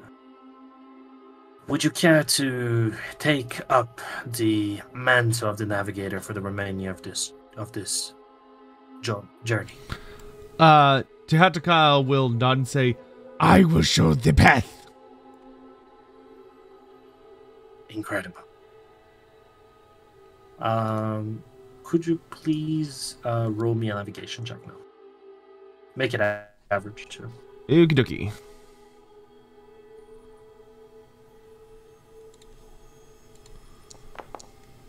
Oh my god. I keep seeing the 10s and then they become 9s. Tehatakai will kind of look out across the ocean, and he does have a bit of creeping doubt. And he'll kind of turn to the captain and say, "Once on land, better no position." You see the captain looks to you, and she looks to the rest of the crew that are here, like the first officer and the helmsman. They kind of just shrug. Says, "Well, that is as good as it will be, I guess."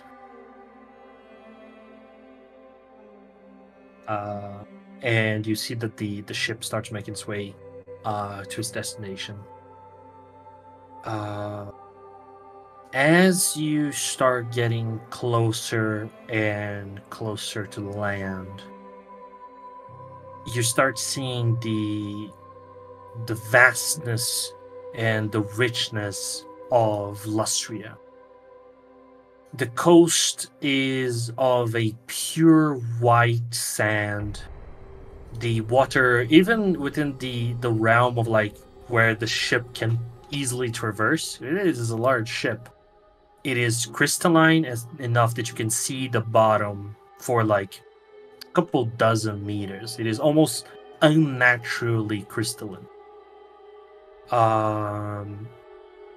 A night passes, and it is already dawn as you start getting really close to the coast, and you can see with more detail the great birds flying overhead, the large amount of fish, and even like larger creatures. Beach. All of them have a similarity to what you're used to. To what all of you are used to in like seeing in creatures and animals, excluding Tehatakai, of course. From this analysis, the thing is that they seem familiar, but they are not. This land. Sorry. Oh. Tehatakai, can I eat that? What is she referencing to? Pointing at a really colorful fish in the water that's swimming by. Takai will kind of look over, and he'll pause for a moment and say, "No." Oh, what about that one? "Wait till land. Slightly, sometimes tricky." But I haven't had anything to eat all day. What, you don't want more of the hardtack? Should you be on boat? It's only mildly bland. I've got something, and Berard will take out the rations he packed at the beginning of the journey, and I will share it with the rest of the other three of them. So we've all been doing You're a hero and a scholar, and what the rest of the crew says about you is not true. What do you mean what they say? Don't you worry Are they about telling it. you stories about zombie pirate shark privateers? There's something about you getting stuck in a closet with them. What? Don't worry about it. It's fine. There's closets? You see pats on back. You see the one of the members of the crew goes, "Hi, really weird one," and keeps walking. refuses to elaborate.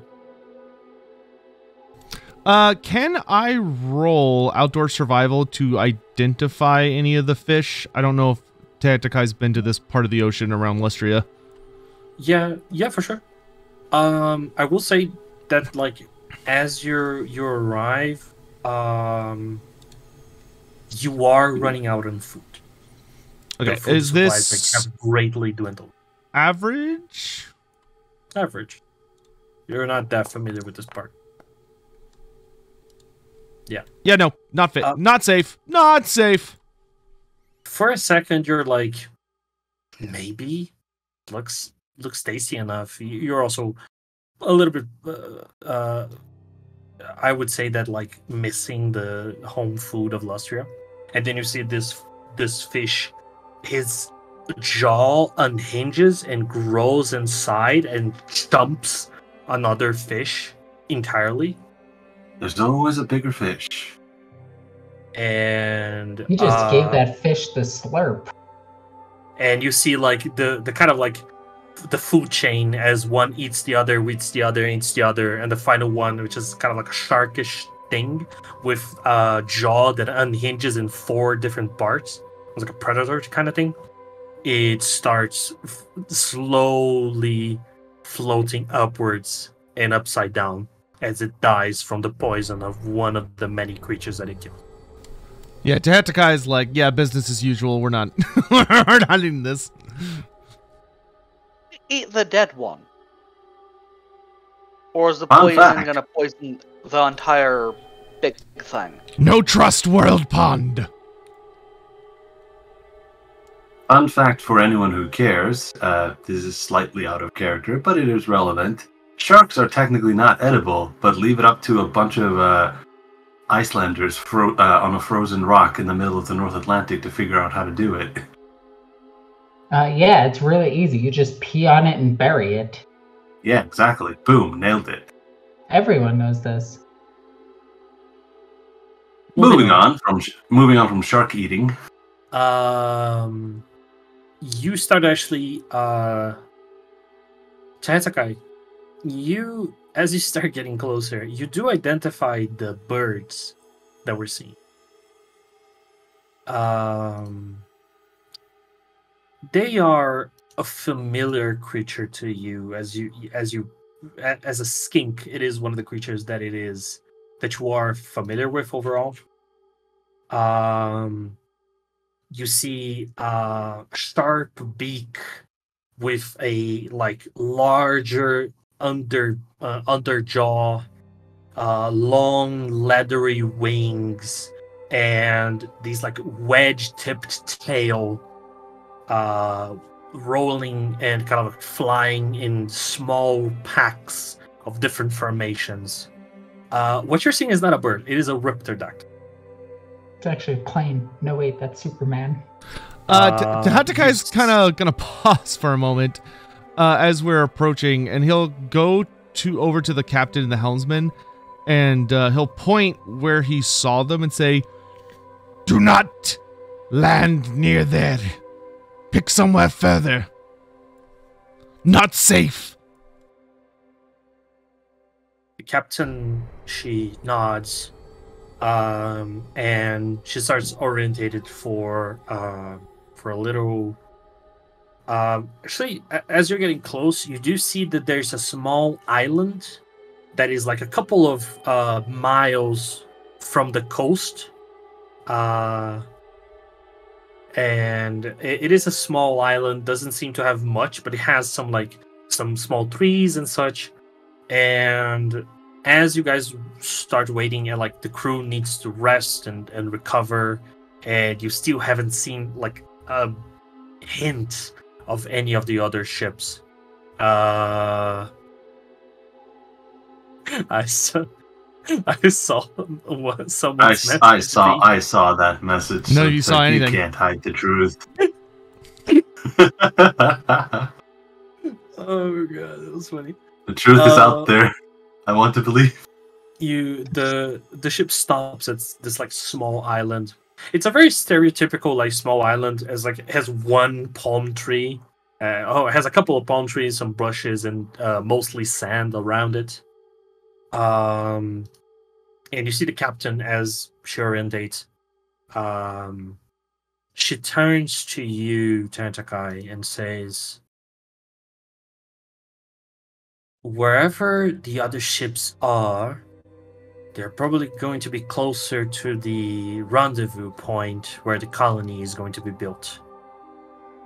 I think it would be better for us to rest for the day here and then go directly there instead of stopping on the land. Tehataka will nod and say, I try to find... he's going to kind of gesture at Ashley and say, place to fish. Get food. Last night. Oh, good. Good.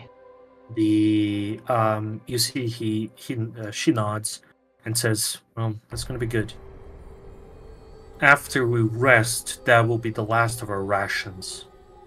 So we are going to need to forage food for everyone from now on. We do have less mouths to feed. We're only at 23, but it is going to be a challenge nonetheless. Tehetakai find other ships. Need time. Rest tonight. She nods, and I start seeing as the boat gets near to the beach. The anchor is thrown. There are some smaller boats, some like rowboats, just for people to go to land. But most people don't leave the boat. They're just like tired. They organize some watches. Some of you are picked to be part of the watches, but overall you just see that despite high spirits, they are very, very exhausted from the travel.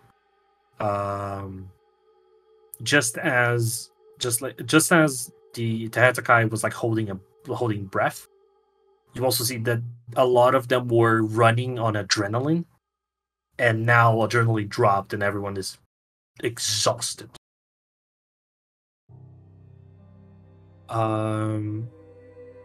Tehetakai, I would say you did fail the test, but now that you arrive here in this moment of like downtime, can I try again?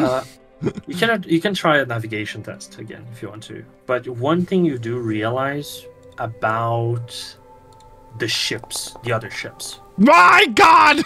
That was a 99. Wow. I've rolled nothing but 90s, except for that one time I rolled a 60, but only because every other time a 60 would have been great. Anyway, sorry, carry on. Yeah, 64 would have succeeded. So, as you kind of like stop and realize, this is one of those things of like, it doesn't take too long for you to realize, but it does take you some time. The fog was not a natural thing. And you start thinking about it, and you have heard of this. You have seen visions of this. Not visions, I would say, but like the concept of it has been embedded into your mind. You realize that you know what the fog was. There's an ancient spell, or an amount of ancient spells that protects Lustria from outsiders. It is not only a physical thing, but also something that it affects the minds of the crews and pilots, and makes them be lost, either to go back the way they came from or be lost in this space for a time. You realize that your group has survived this, has passed through this threshold. Maybe the others didn't. You don't know for sure. Maybe they just went way off course. Maybe just something else happened. Maybe they're still being kept by the Vampire Coast. Maybe they sank, for all you know. But this is something that kind of like creeps into your mind as a concept that you know, but you never saw. You never saw this barrier. You never knew what form it took. And now, as you're rationalizing, you're like, either the fog is part of it, or the fog is an additional enchantment that was put later. But this is one of the things that could have happened. He will keep this knowledge to himself for now, because as far as he is concerned, we have successfully arrived, therefore everything is going according to plan. In his mind, it was not necessarily part of the plan that everyone would survive the trip, only that the humans he was leading would survive the trip. So he's not particularly perturbed. Mm-hmm.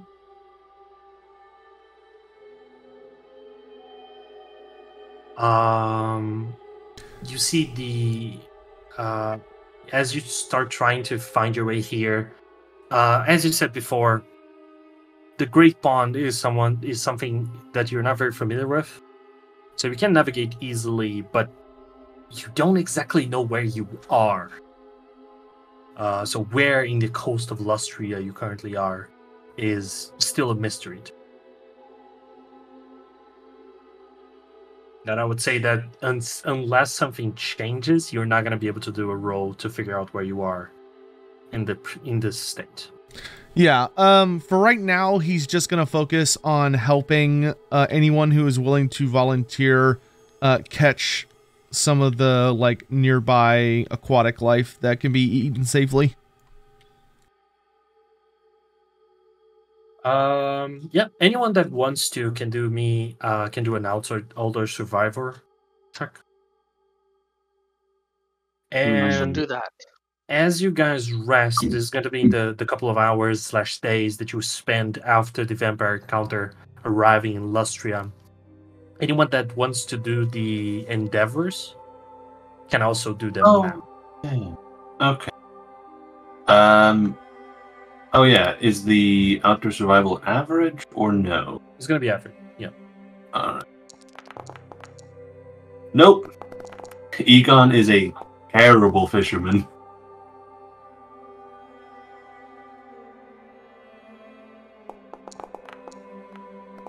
Nope. Well, thank God for Berard. Berard catches enough fish to feed 10 people. You mean fortune point? Yo! Damn it, cat! Well, you did succeed. You little... Get out of here. Yeah, you guys... so especially Berard and Aisling, you start... I was muted. You start getting a hang of it. You start, like, arriving at ways you can fish, and the rest of the crew...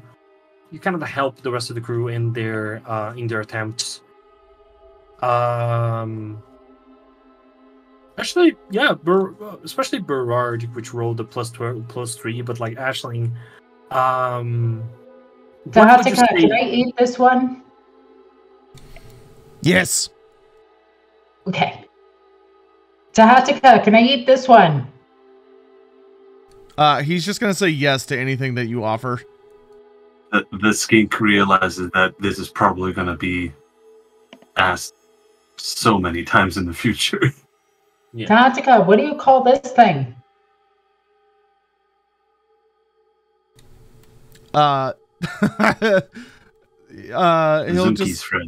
He'll just kind of quirk his head at whatever it is that you offered to him, and he simply responds, Oxley.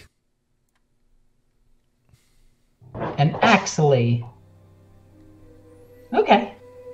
Puts it down in the bucket with the rest of them. Continues fishing. Yeah, you guys start making a lot of work. That's something I actually want to ask Berard. In this moment, given that you do succeed in this outdoor survival check, what is the method of like foraging for food you're using? Are you fishing? Are you like... Are we close enough to the island where I could collect game from it?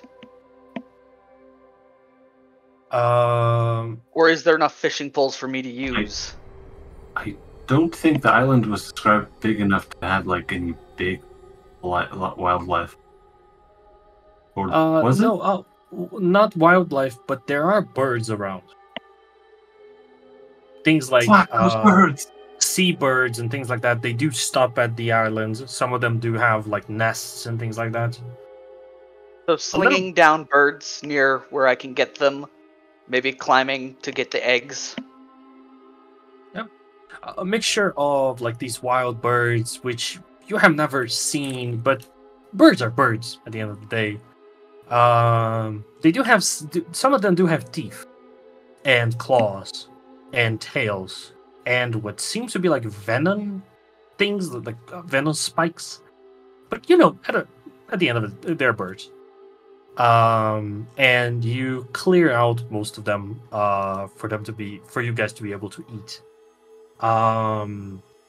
With this success, I will say you're gonna be able to both you and Aisling, you're able to feed all 4 of you and then some of the other members of the crew.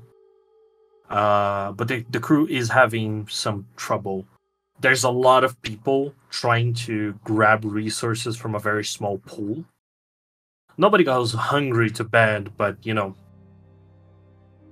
not a lot of food to go around. There is some rationing going on, to be sure. All right, you mentioned the endeavor, right? Yes.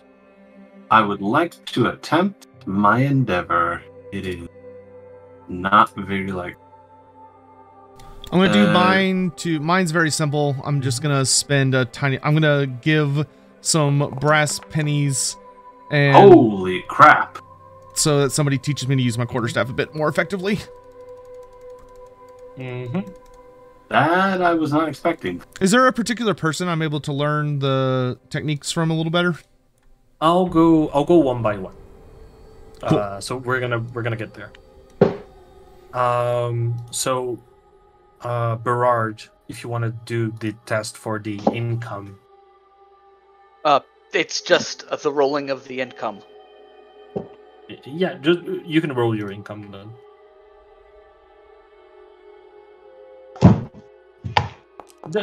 Don't you roll the skill you're using?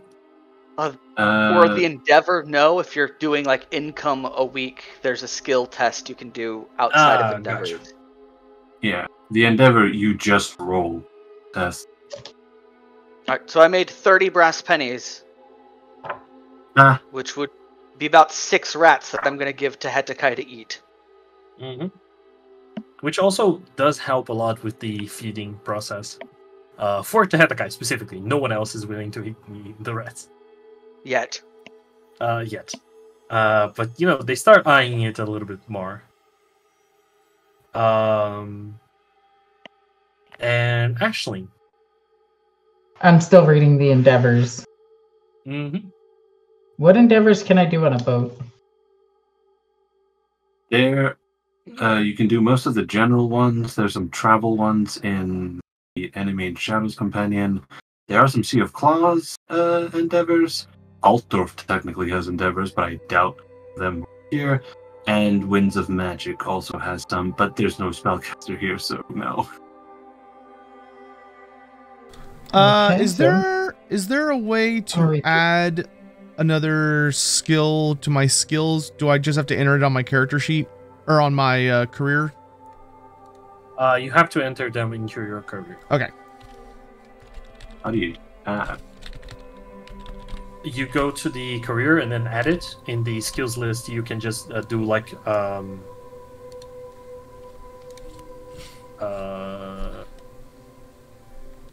forgot the name of it.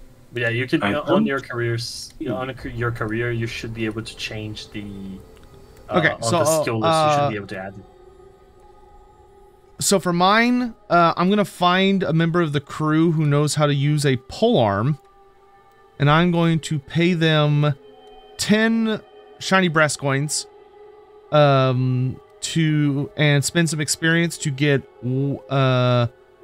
some training in. I'm just gonna get one Well, I'm not going to be able to learn polearm on a regular basis, so I guess I'll spend 50 oh wait, but I have to spend 10 brass per thing. How much brass do I have? Let's see. Okay, so I'm actually going to spend 20 experience because oh, but I do have silver shilling as well.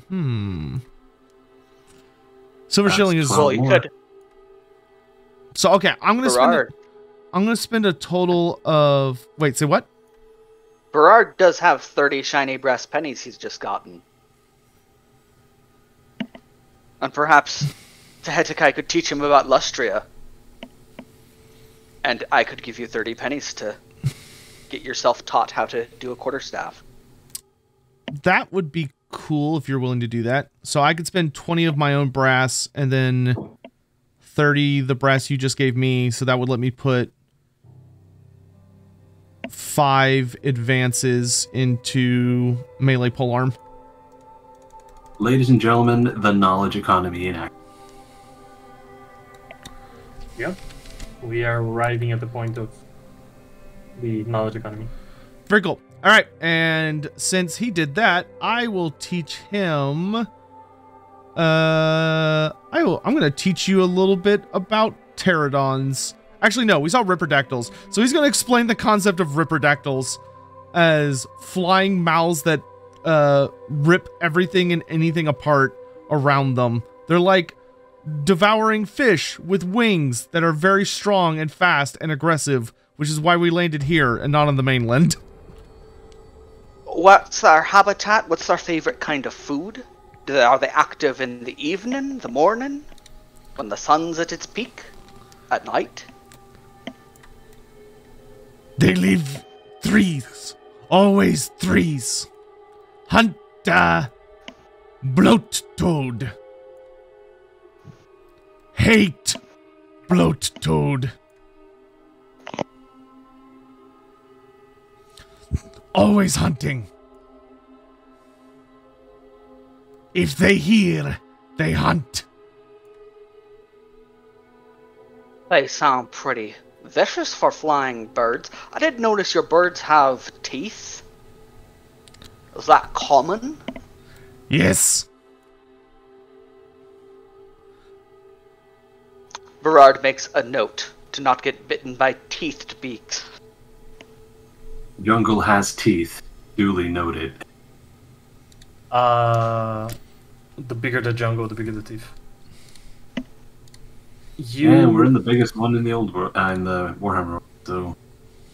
Yeah, I can actually use defensive one now. One of the things you could do, Ashling, if you wish to do some kind of endeavor, one of the options that would be interesting for you is the consultant expert.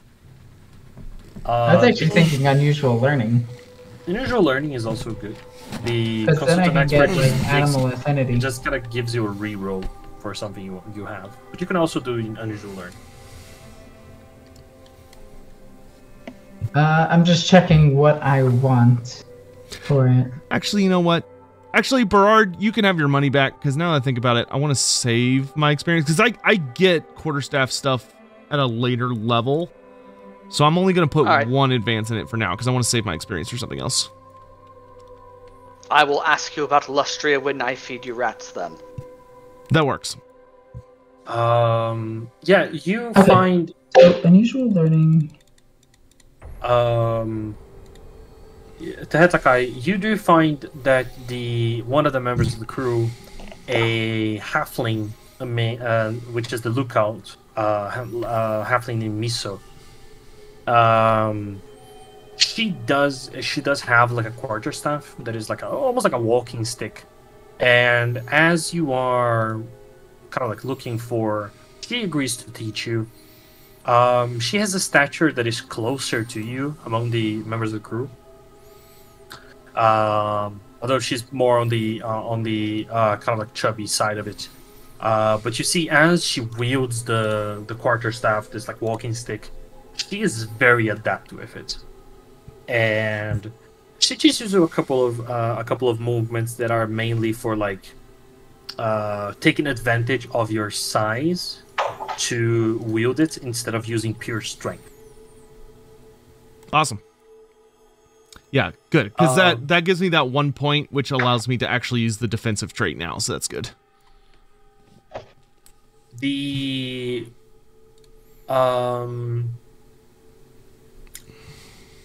So Egon, as Yeah. you're looking around and kind of like checking people,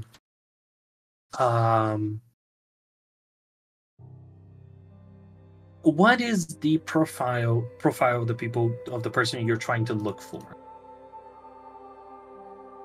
The most trustworthy amongst these untrustworthy bunch. Trustworthy but corruptible, right? Yeah.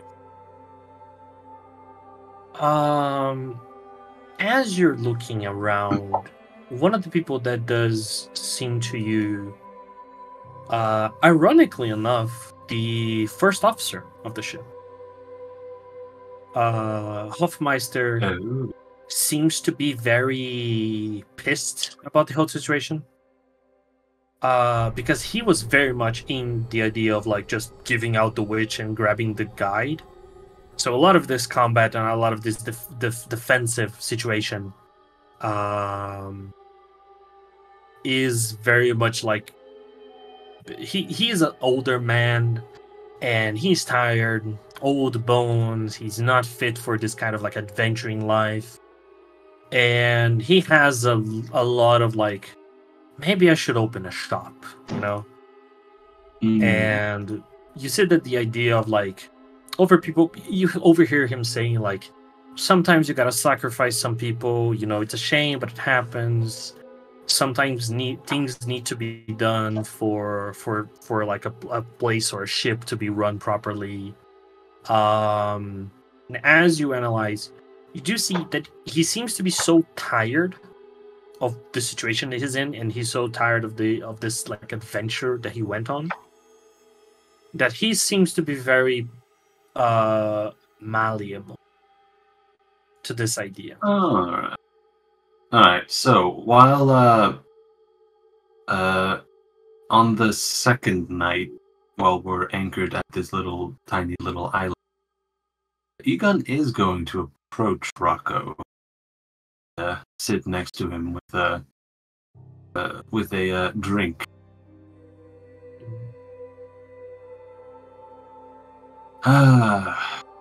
Chilly night, eh? You see he's kind of like close to the fire, but a little bit far away from the rest of the people, and he clutches his cloak and goes, "Yes, indeed. The winds of the sea do not seem to particularly be more amiable in these parts of the world." No. You would think that going further south would make it a lot warmer. At least that's what I thought it would be. But hey, always learning something.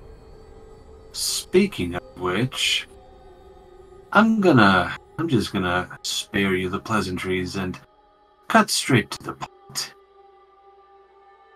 Rocco, my buddy, friend, you look like the kind of guy who is way too old to be daring the seas and vampire pirates, giant sharks, and all that. What do you say you settle down? Maybe open a small establishment to make some money.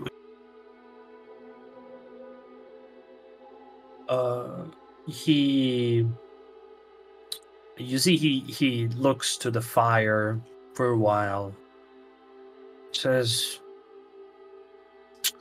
"You know, I was part of the training crew for the Imperial fleet for a while.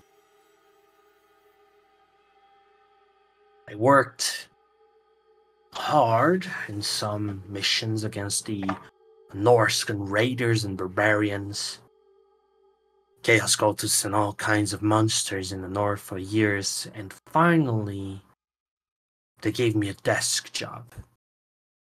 Teaching people, tutoring, you know. It was good, paid well. And then this wretched expedition happened. And they needed, Go they ahead. needed an officer, you know, higher ranking.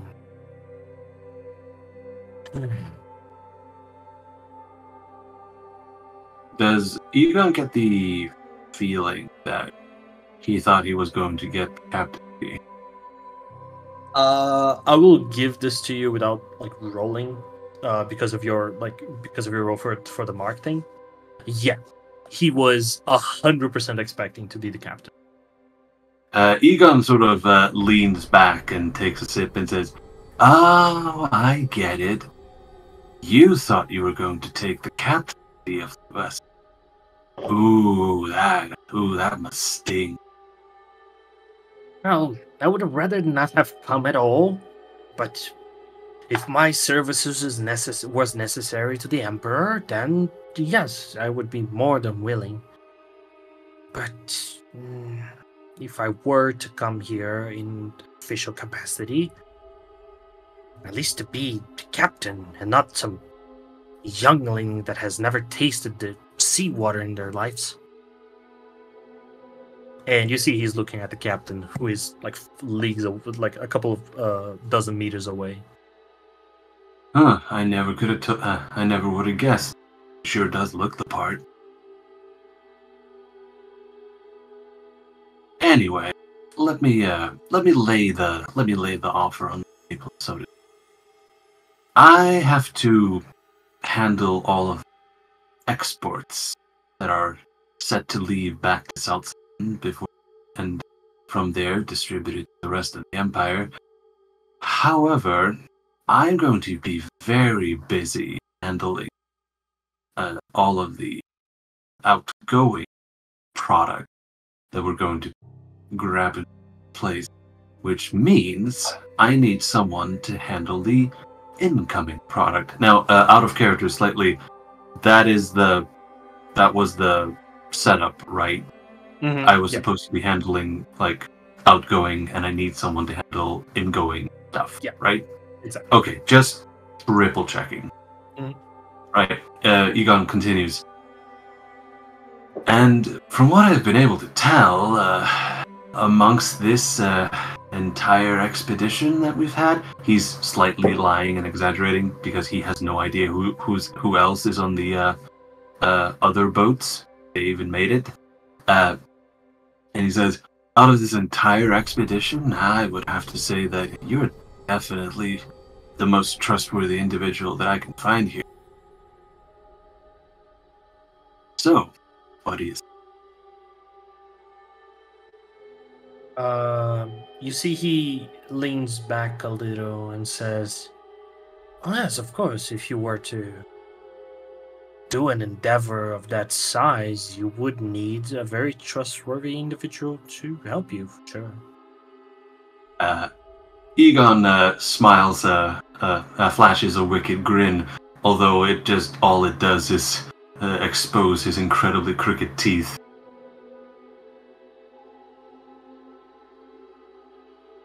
Think Austin Powers before he got them straightened. As he looks to you, he does say, "What is your proposition of the split on it?" I cast fill-in. Sorry? I can't. Oh right. Sorry. It's a personal. It's a personal GMing trick when players so players don't have to endlessly repeat information. Or it also helps players who forget information being like, I don't remember any of this. I cast fill-in and I fill in the character on information. I forget myself. What was it again?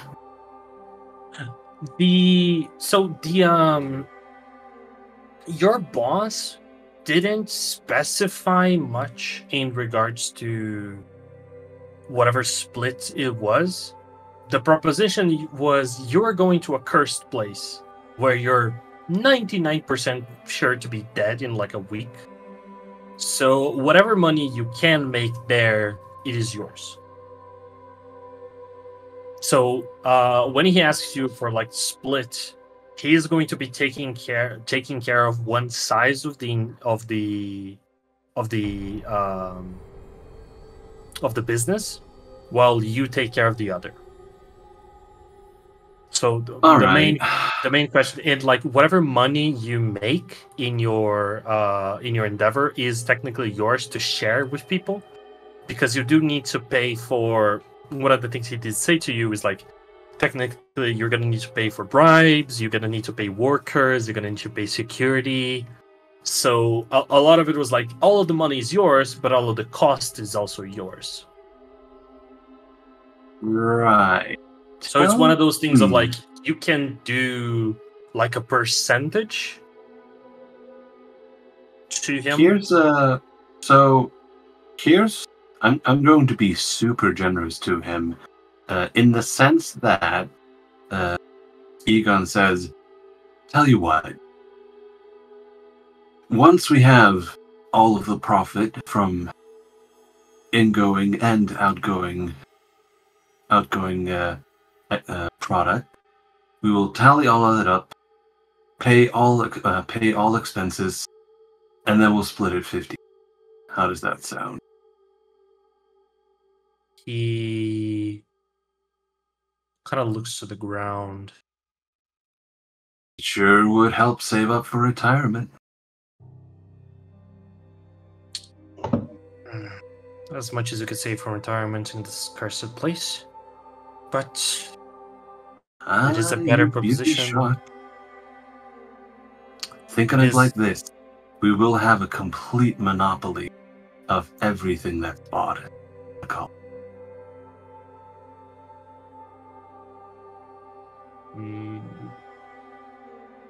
Alright.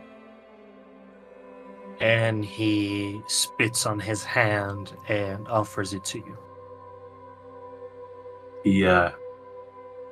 He spits in his own hand and slams it. Put it there, partner. Partner sounds nice.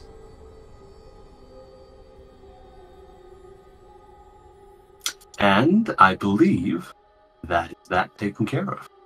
Very well. 50-50 split after the costs. A mighty proposition. I mean, we are going to be splitting the workload about equally, so equal pay for equal work, right? Very generous. I needed to dangle something. I needed to make it worth your while, right? I don't think we're getting the cart before the horse here at all. No, exactly. Yeah, You're not. With that, as you finish, Takai, want to give me one last navigation before you end the session? Oh, yes. Hang on. I know what I want to do now. Yeah. Oh, of course, Ashley. As Takai rolls, go ahead. What do you want to do? Okay. So, I want to do... Where the heck is... I wanted to learn an unusual skill. Right? Mm-hmm. Of course. Okay. The skill that I want to learn is Step Aside. Is that That's a... It's an unusual talent. It teaches you a talent. Yeah. Sorry, I said skill. I mix those two up all the time. No problem. But yeah, I want to learn Step Aside. Well, you want to attempt, right? Yeah. Your skills to being with the enemy. You may move up to 2 yards away and then contribute. All right, that is... I may need to borrow some money. That is very cool. Yeah, of course. All right, so what do I need to roll for this? Borrowing money. If only there was a broker on this ship. If only. Wait, aren't you a broker? Yes. Yeah, I'll just come to you. Yeah, I'll give you very reasonable interest rates. I will take 1 monies, please. How much do you need to attempt it? Keep in mind, so this is a loan. 2d10 that they need to roll. 2d10 what? Silver shillings. Alright, so for reference, I do have enough for whatever she rolls. Jim, could I? And it's a hard -20. Could I potentially argue that being back in familiar territory and like properly situated now, would it be possible for this to be an easy check since I'm trained in navigation instead of just average? Sure. Yeah, you rested a day. You're no longer exhausted from the whole ordeal. Hooray! And now you roll as much as you would. Yeah, I finally. It's like my turn for a reference. Freaking Gandalf in the Mines of Moria, where he's finally like, I remember now. When we first got there, I have no memory of this place. Yeah. Tahatakai will kind of shoot up suddenly, and look around a bit before he will declare. Oh God, what's the word I'm looking for? I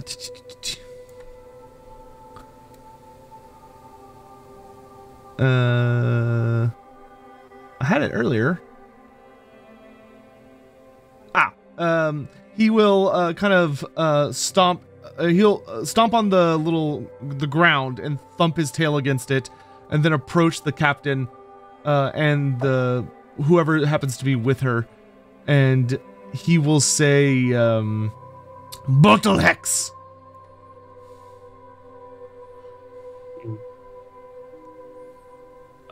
You see the captain who is alongside you, looks towards you and says, "What is it?" Tahatakai know where we are, where we must go. All right. Where do we need to go right now? Where? You kind of like point out the place. Yeah, where are we? Just curious on the map. You are in the correct area of the place. You are up in the Isthmus of Lustria. To your left, which would be south, is the Aymara swamps, which is the correct place. You are on the place that is the settlement, the colony is supposed to exist. Okay, so we're like, how do I ping? Here we go. Yeah, it would be around there. Yeah, where you are. Okay. So he will gesture. Where? I forget. Are we heading for the mountains, or are we heading for? I think that got changed slightly.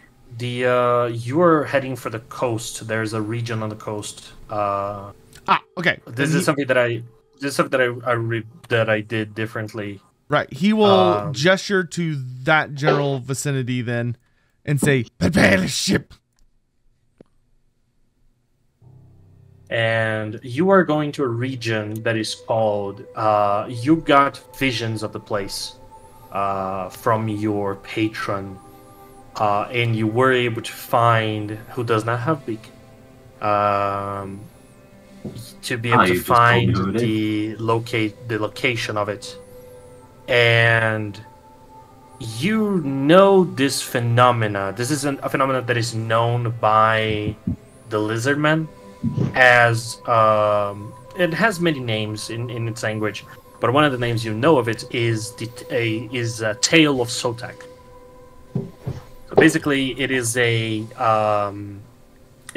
accumulation of like gold and silver and minerals overall on a forgotten, like a dry river that gets covered by sediment over time.